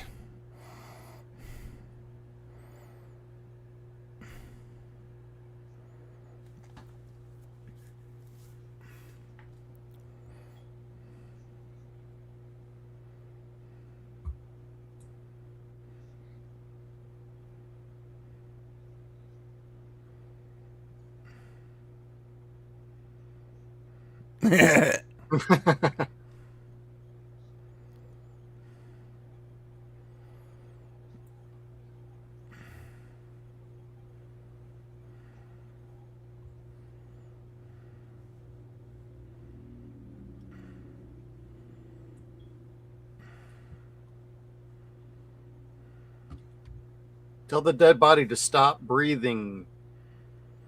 Right?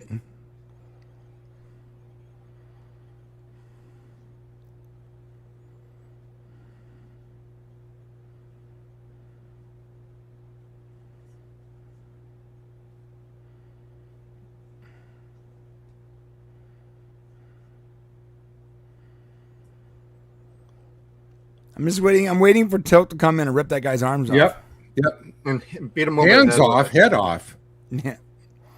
I want to rip his arms off so I can see his screaming and face. beat him to death with it. Yeah.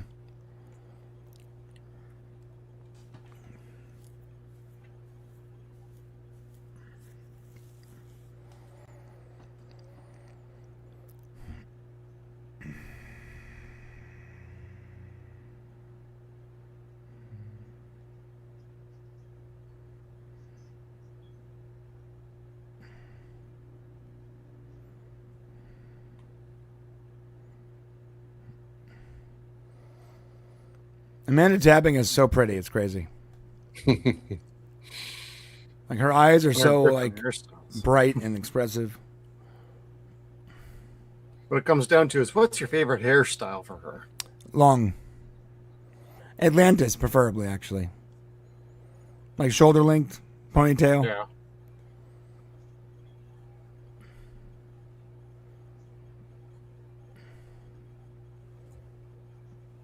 The bob cut. That's what I like. The bob cut. This cut is okay too. It's okay. It's yeah. the one that's kind of like just below her ears is just like, Yeah, I it's don't know about that one. two 80s. Yeah. Damn it, Daniel. Yeah, I'm with Daniel. I think this is historic for me. This is the first time I've completely agreed with Daniel's position. Right. Jack's like, I've been now trying to Jack's like, avoid this. Okay. It's time to go full on MacGyver. There's no redeeming qualities about this people where the SG-1 needs to worry about them. Oh, you take them all. Do what you have to do, Carter. Yeah. The second he said that, I like how Teal'c didn't wait for anything. He just walked the other way. Yeah. I was like, I know what I need to do. I honestly don't care if you decimate their society. Take all the Unas.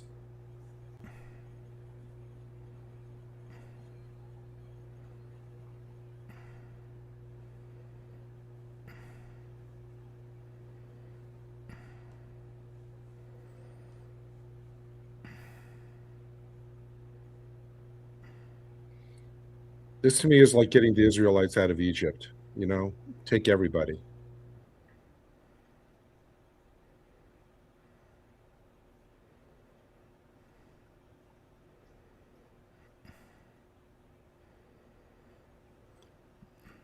Little C4. Whoa. Wow, that was fast. Boom. He's on fire. Literally, he's on fire. Fire. Good. Boom. Run away. Run for your lives.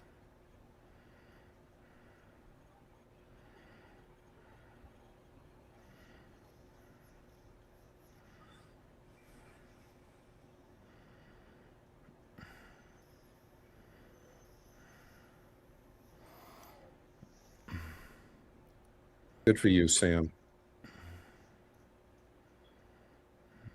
The big one, shoot 3 times, Sam.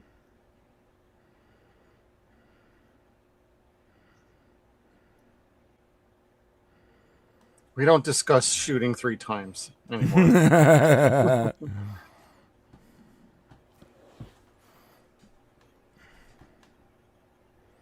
Was it Brad who said, yeah, we found that to be problematic, and so we stopped talking about it and bringing it up? At least they admit it. This is, the disintegration thing doesn't work. Yeah. I remember Shanks talking about how he really didn't like the Zats. Yeah. Good. Yeah, Get them all out. They're Get breaking them all the out. time.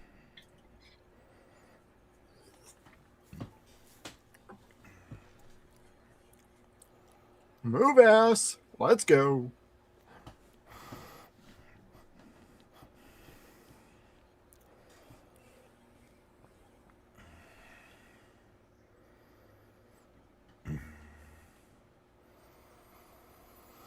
No kidding.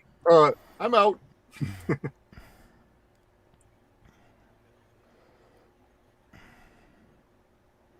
I'm actually.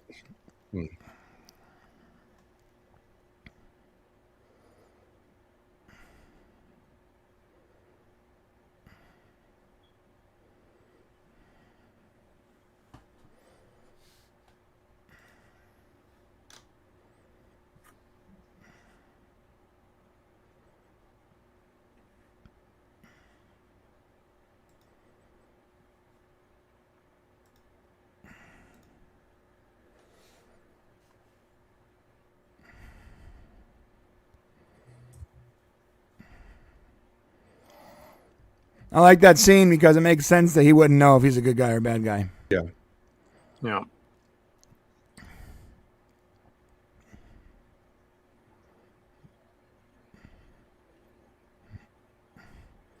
That tactician mind of his. No, no, no, no, no. Yeah, like no, no, no, no, no, no, no. Don't. Bad Chaka. No, no. Chaka was like, no. no.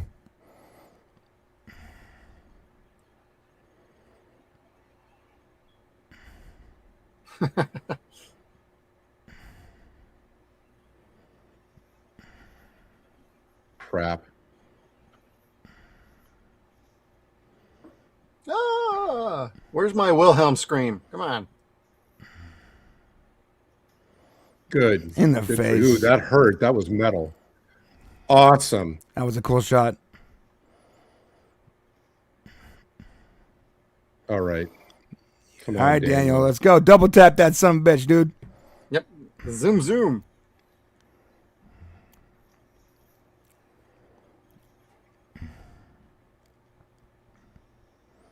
Come on, Daniel. You're a better shot than that. Go, go, go.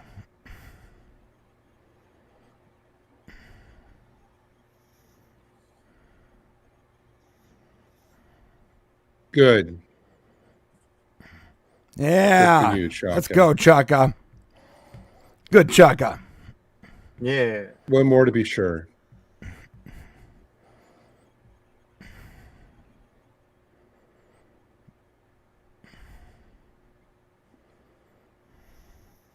I love that effect. Yeah, oh, yeah.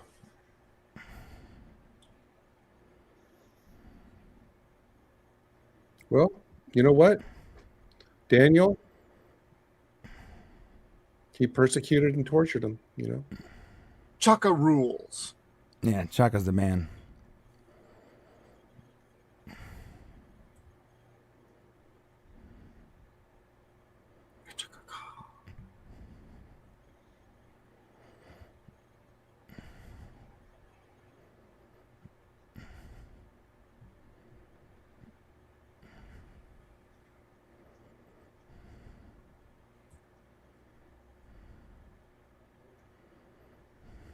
No, he's not going to go.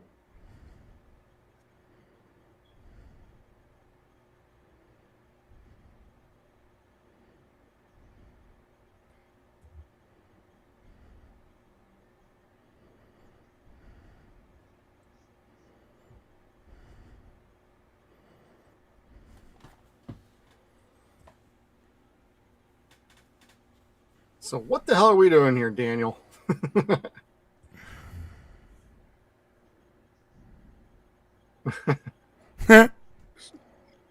Yep, absolutely. Yep.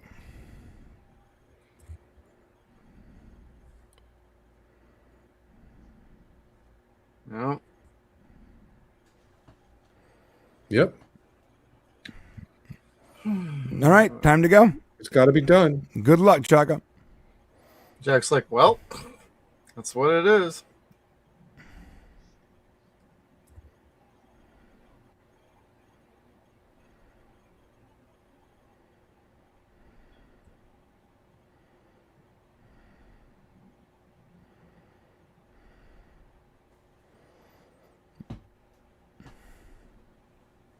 Chaka when the walls fell. That's great.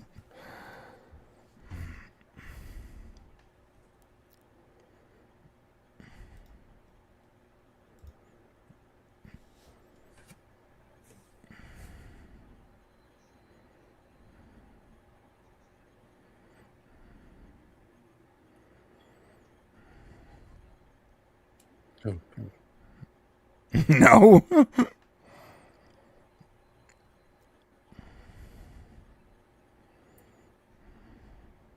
amen. No. Every time we step through the gate, we run the risk of putting in motion things we do not care to do, Yep. but we do anyway. All right, man. Hell of an episode. Yeah. Love that episode a lot. Yeah, for me, easily 8 out of 10. What do you guys think? Jeff, you want to go? Sure. Yeah, in general, I'm not a big fan of Unos episodes. This is going to be no different. It is one of the better ones. I don't think it's the best one. There's one coming up in the future that's that puts this thing to shame. 100%. My score is reflective of that. I give this like a 6. It's fine.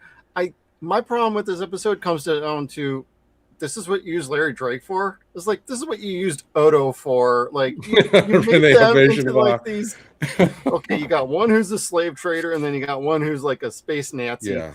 And it's like, man, why are we doing this to good Star Trek people? Oh, wait till you get to Atlantis. What about the bad guy in that episode, Miles O'Brien, dude? Like, no, like the Stargate crew creatives often utilized Star Trek alum as villains for some reason.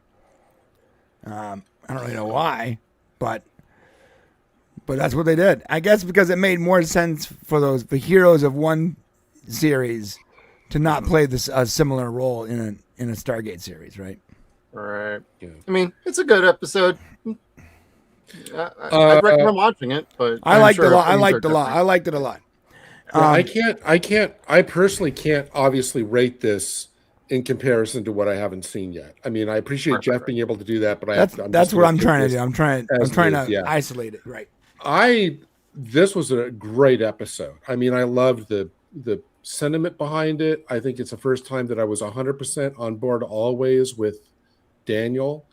The twist at the end about Rorschach, I thought he was saving them, and that was actually cool. Yeah. I always knew all along that they have to take everybody or not at all. Yeah, they couldn't just take Chaka. Yeah. All or nothing. And very, very strong. I mean, it was compelling. I mean, I was really invested in this story. I didn't want any of the Unas to die. A villain that was absolutely hateful, even though, as Jeff said, you maybe want to get an actor of that caliber in a stronger thing, but they made this villain really, really hateable. I probably enjoyed this episode for all of that more than like many of the last ones we've watched. I'm personally going to give this a 9. I loved this episode. I mean, the whole like freeing the slaves and you do it because it's the right thing to do and military protocol, be hanged, but you do it because it's the morally right thing to do. I loved it. Yeah, I'm with it. I liked it a lot as an isolated episode. It's a very, very cool episode. And I like the twist too. Like, he thought he was helping us escape, which is cool. Right. And yeah, at first I didn't like Una's episodes. I've learned to appreciate them because of how good the makeup is. It's just so good. And the people playing the Unas are just so good. Mm-hmm. And being able to Chaka. Being able to like emote through all that makeup, and it's just a masterclass of animal effects, just very good. Wait, isn't it true, Brian, that I've read somewhere where, and this is for genre rules and for non-genre rules, that if you're under that makeup, you've got, and this is true, I think, for a lot of the background I've read on like the original Planet of the Apes movies, which I'm a huge, huge fan of, that you almost have to like over-emote in order to work your way through that and be seen. A friend of mine is worked at Fox before Fox became Disney. He was like a props guy, and he worked a lot with makeup teams on a bunch of shows. One of them being the Orville. And I remember in that first season when I actually saw him when I was at that studio during the between 2 and 3. And we had like a long conversation, and I'd asked him about, in Orville, they have like these characters played by the one gender species, what are they called? Bortus and Clyden or whatever. And they have a ton of makeup, like tons, like their whole body is just makeup. Oh, yeah. A lot of prosthetics. And I forgot the name of the species, but anyways, I remember him telling me like the actors have to, when they are doing like the readings like everything is an over and exaggerated. Their eyes are exaggerated, their mouths are exaggerated, everything's exaggerated because that's the only way you can see their real emotions through all those prosthetics. So it almost looks very silly when you see them doing like table reads when they're practicing that emoting, because they're not in makeup, and like without the makeup it looks silly and cringy, but with the makeup it really works. And if you don't over emote like that, and that's why some of these like high caliber actors that you would think would be amazing in a role, the second you give them Star Trek prosthetics, they sort of fall flat, because they are not creature actors. They're used to subtle micro expressions, which you can't do through makeup. Case in point, Christopher Lloyd was an amazing Klingon. Yeah, but that's what I was just thinking. But Christopher Lloyd over emotes everything. Yeah. Already. Like that's the way he acts. That's the way he learned how to act, and everything he does, he over emotes everything. So with the makeup, it was like perfect. Right? And the guy who played the famous creature actor, I'm always forgetting his name, Tim something now. He was in every season of he was in DS9, Enterprise. He played the Andorian in Enterprise. I'm forgetting his name right now. Someone in the chat tell me. Oh, Jeffrey Combs? Jeffrey Combs. Sorry, Jeffrey Combs. Yeah. He is a famous creature actor. If you've ever seen him act outside of the creature effects, he looks sort of average. Everything's sort of average. Yeah. And it's because he is incredible at creature acting. So I think that creature acting, there's like a different category of actor that can creature act. And it's because they have to over emote for all those emotions to come through that prosthetics. Jeffrey Combs, him, and it's crazy. I remember watching Christopher Lloyd for the first time thinking, this is the coolest Klingon I've ever seen. Like, this is the coolest, out of all the Klingons we've seen, this is the best one. And it wasn't because it was Christopher Lloyd. It was because his style of acting, before I think everyone understood how to act with creature effects, he was already doing that. Like, look at everything he's done before being a Klingon. He overacted everything, Marty. So it's sort of perfect. He perfectly he's there like, it. give me Genesis. Right. Yeah. So I think, and I remember talking to this guy. His name is Chris too, coincidentally, Chris K. And when they work on props and makeup, it's not just like a generalized thing. Like for this Unas, like this was created from his face. So like they actually create the prosthetics from the actors' faces with a mold. So all the muscles and everything is perfectly. It's not a mask you get from Spirit Halloween. Like it's perfectly crafted to his face. Yeah.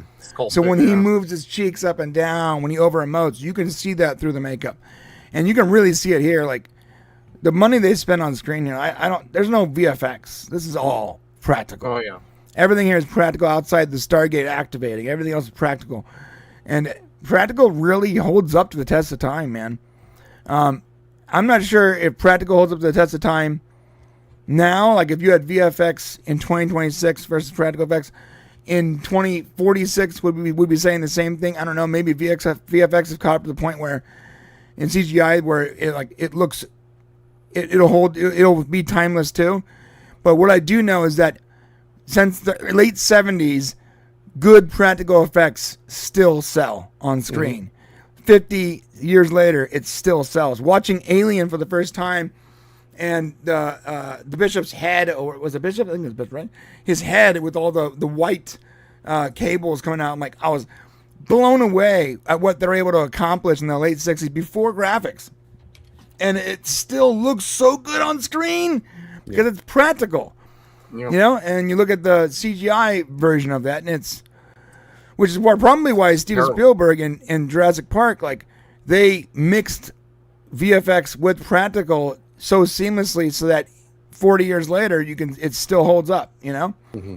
And that's the great thing about Stargate is like the budget they had went to creating the best possible effects they could practically for the most part. And they only ever used VFX when they had no other choice. And I don't know if that's a Brad Wright decision or what, because but then again, you see Joe Malazi's stuff years later, like when he did Dark Matter, he sort of does the same thing.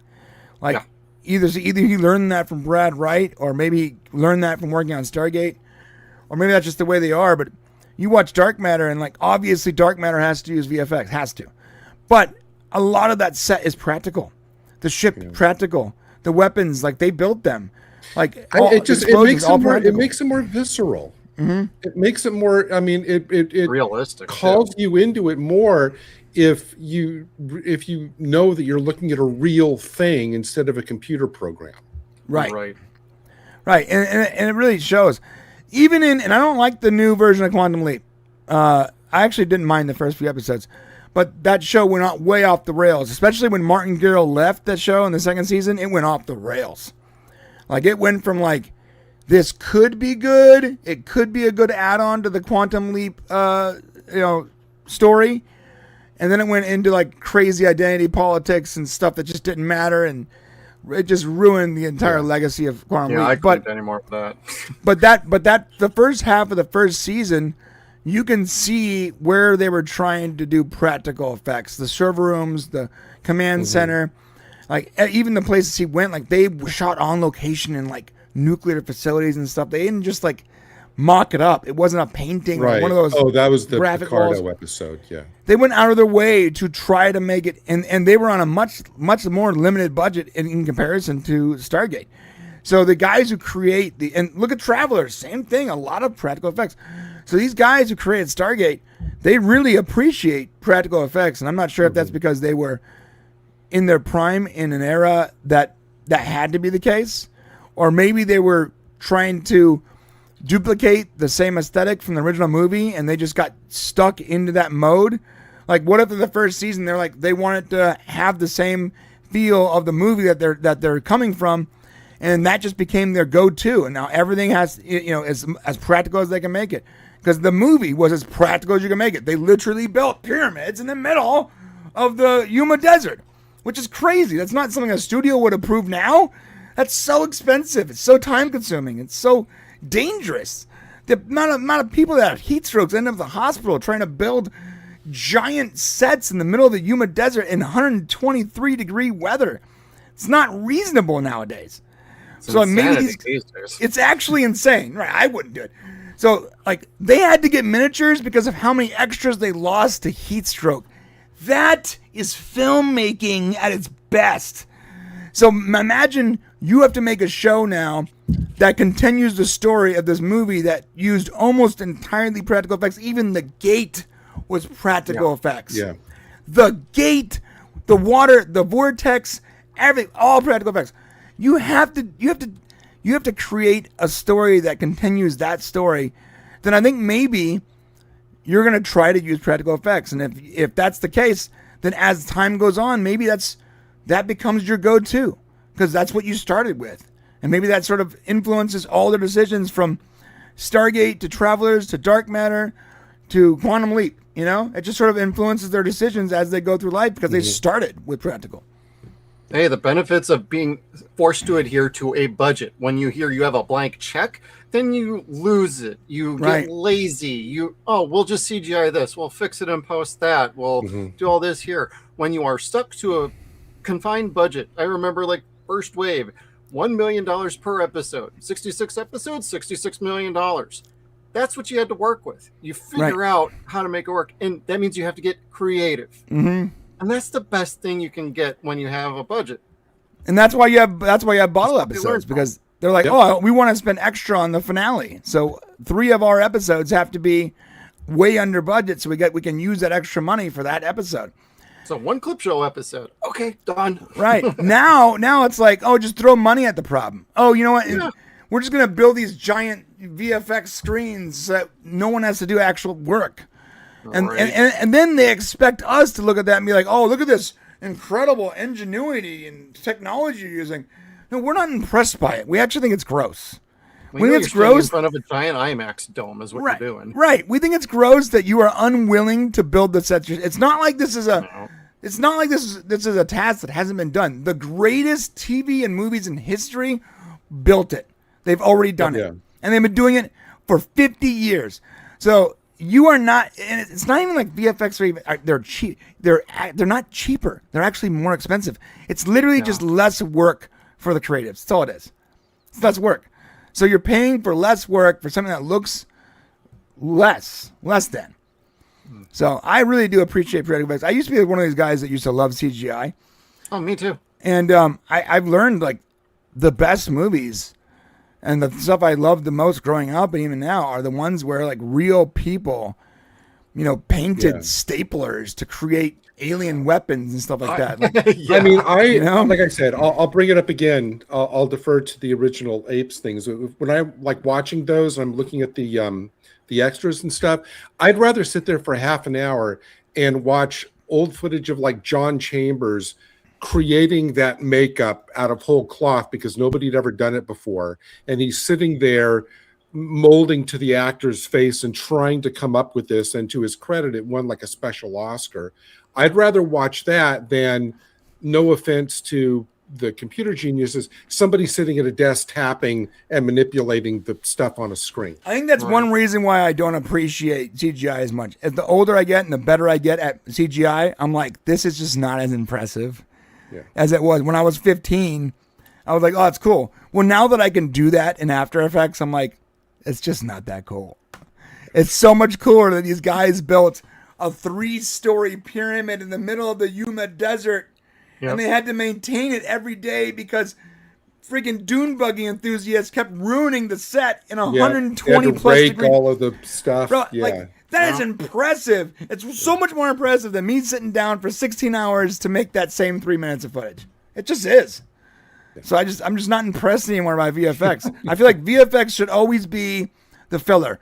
Oh, we have to do something that we couldn't do while we were filming, so we're going to add this in post to get that shot or extend this shot or to add color effects or just give it a little more oomph or make it a little bigger than the shot originally gave us.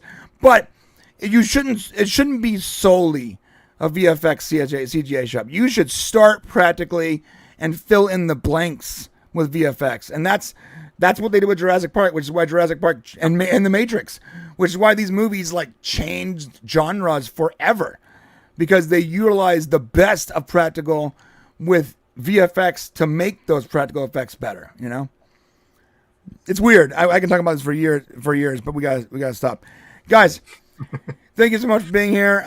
If you like this, then we'll be back next week at 12:30 p.m. PST, and every Sunday watching Stargate. A couple episodes. Thanks to everybody who was in the chat. There was a great chat today. Thank you for that. Go sign the petition. Yeah. Fingers gonna gate. Go sign the petition. It's change.org/savethegate. Yep. Check us out on Twitter. Subscribe if you haven't subscribed. We'll be here next week. And remember, if you're on Twitter, on Tuesday, it is a tweet storm, which means #SaveStargate. #SaveStargate all day long.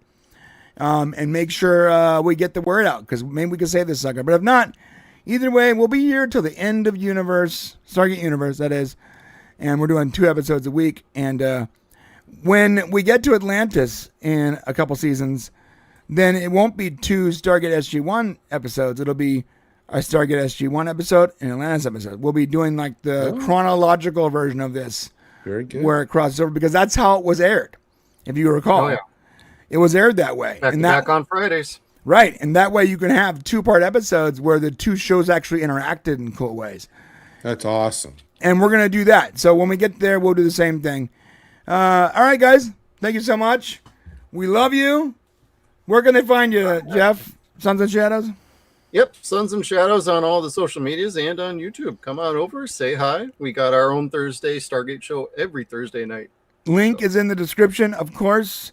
And there's the change.org petition. It has like 90,000 signed signatures now, but we need like 1 million. So we're only like 900,000 off. So that's easy. We'll get there. That's easy. Gary, they can find you on. They can find you on, I believe, Kickstarter for your transition surgery. Yeah, please give generously, everybody. I'll have the address for that next week. Okay. On Thursdays, you can find me on Type 40, talking all things Doctor Who, and this is a really interesting time to do that, so join us there. And on Saturdays on the Space Book, talking Star Trek, physical media, and any other thing that strikes our fancy. So join us there. Cool, and you can find me at the Popcast Brothers, DC Unleashed, The Brain Show, Brain 3 Music, and a bunch of other channels. You'll find me. Love you so much. Have a great week. We'll see you